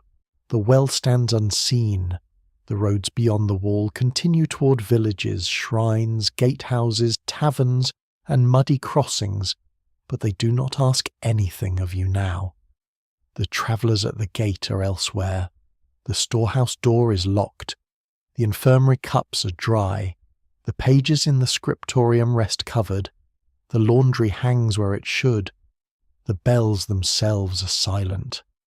And with that silence, the convent seems to soften, not collapse, not fade, simply soften.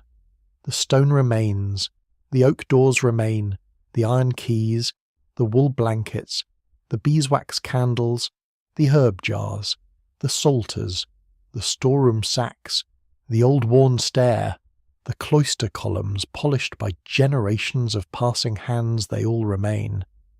But night lays a gentler hand over them. They're no longer asking to be used. They're only keeping watch. Your breathing grows slower. The blanket grows warmer. The darkness becomes less a lack of light than a shelter.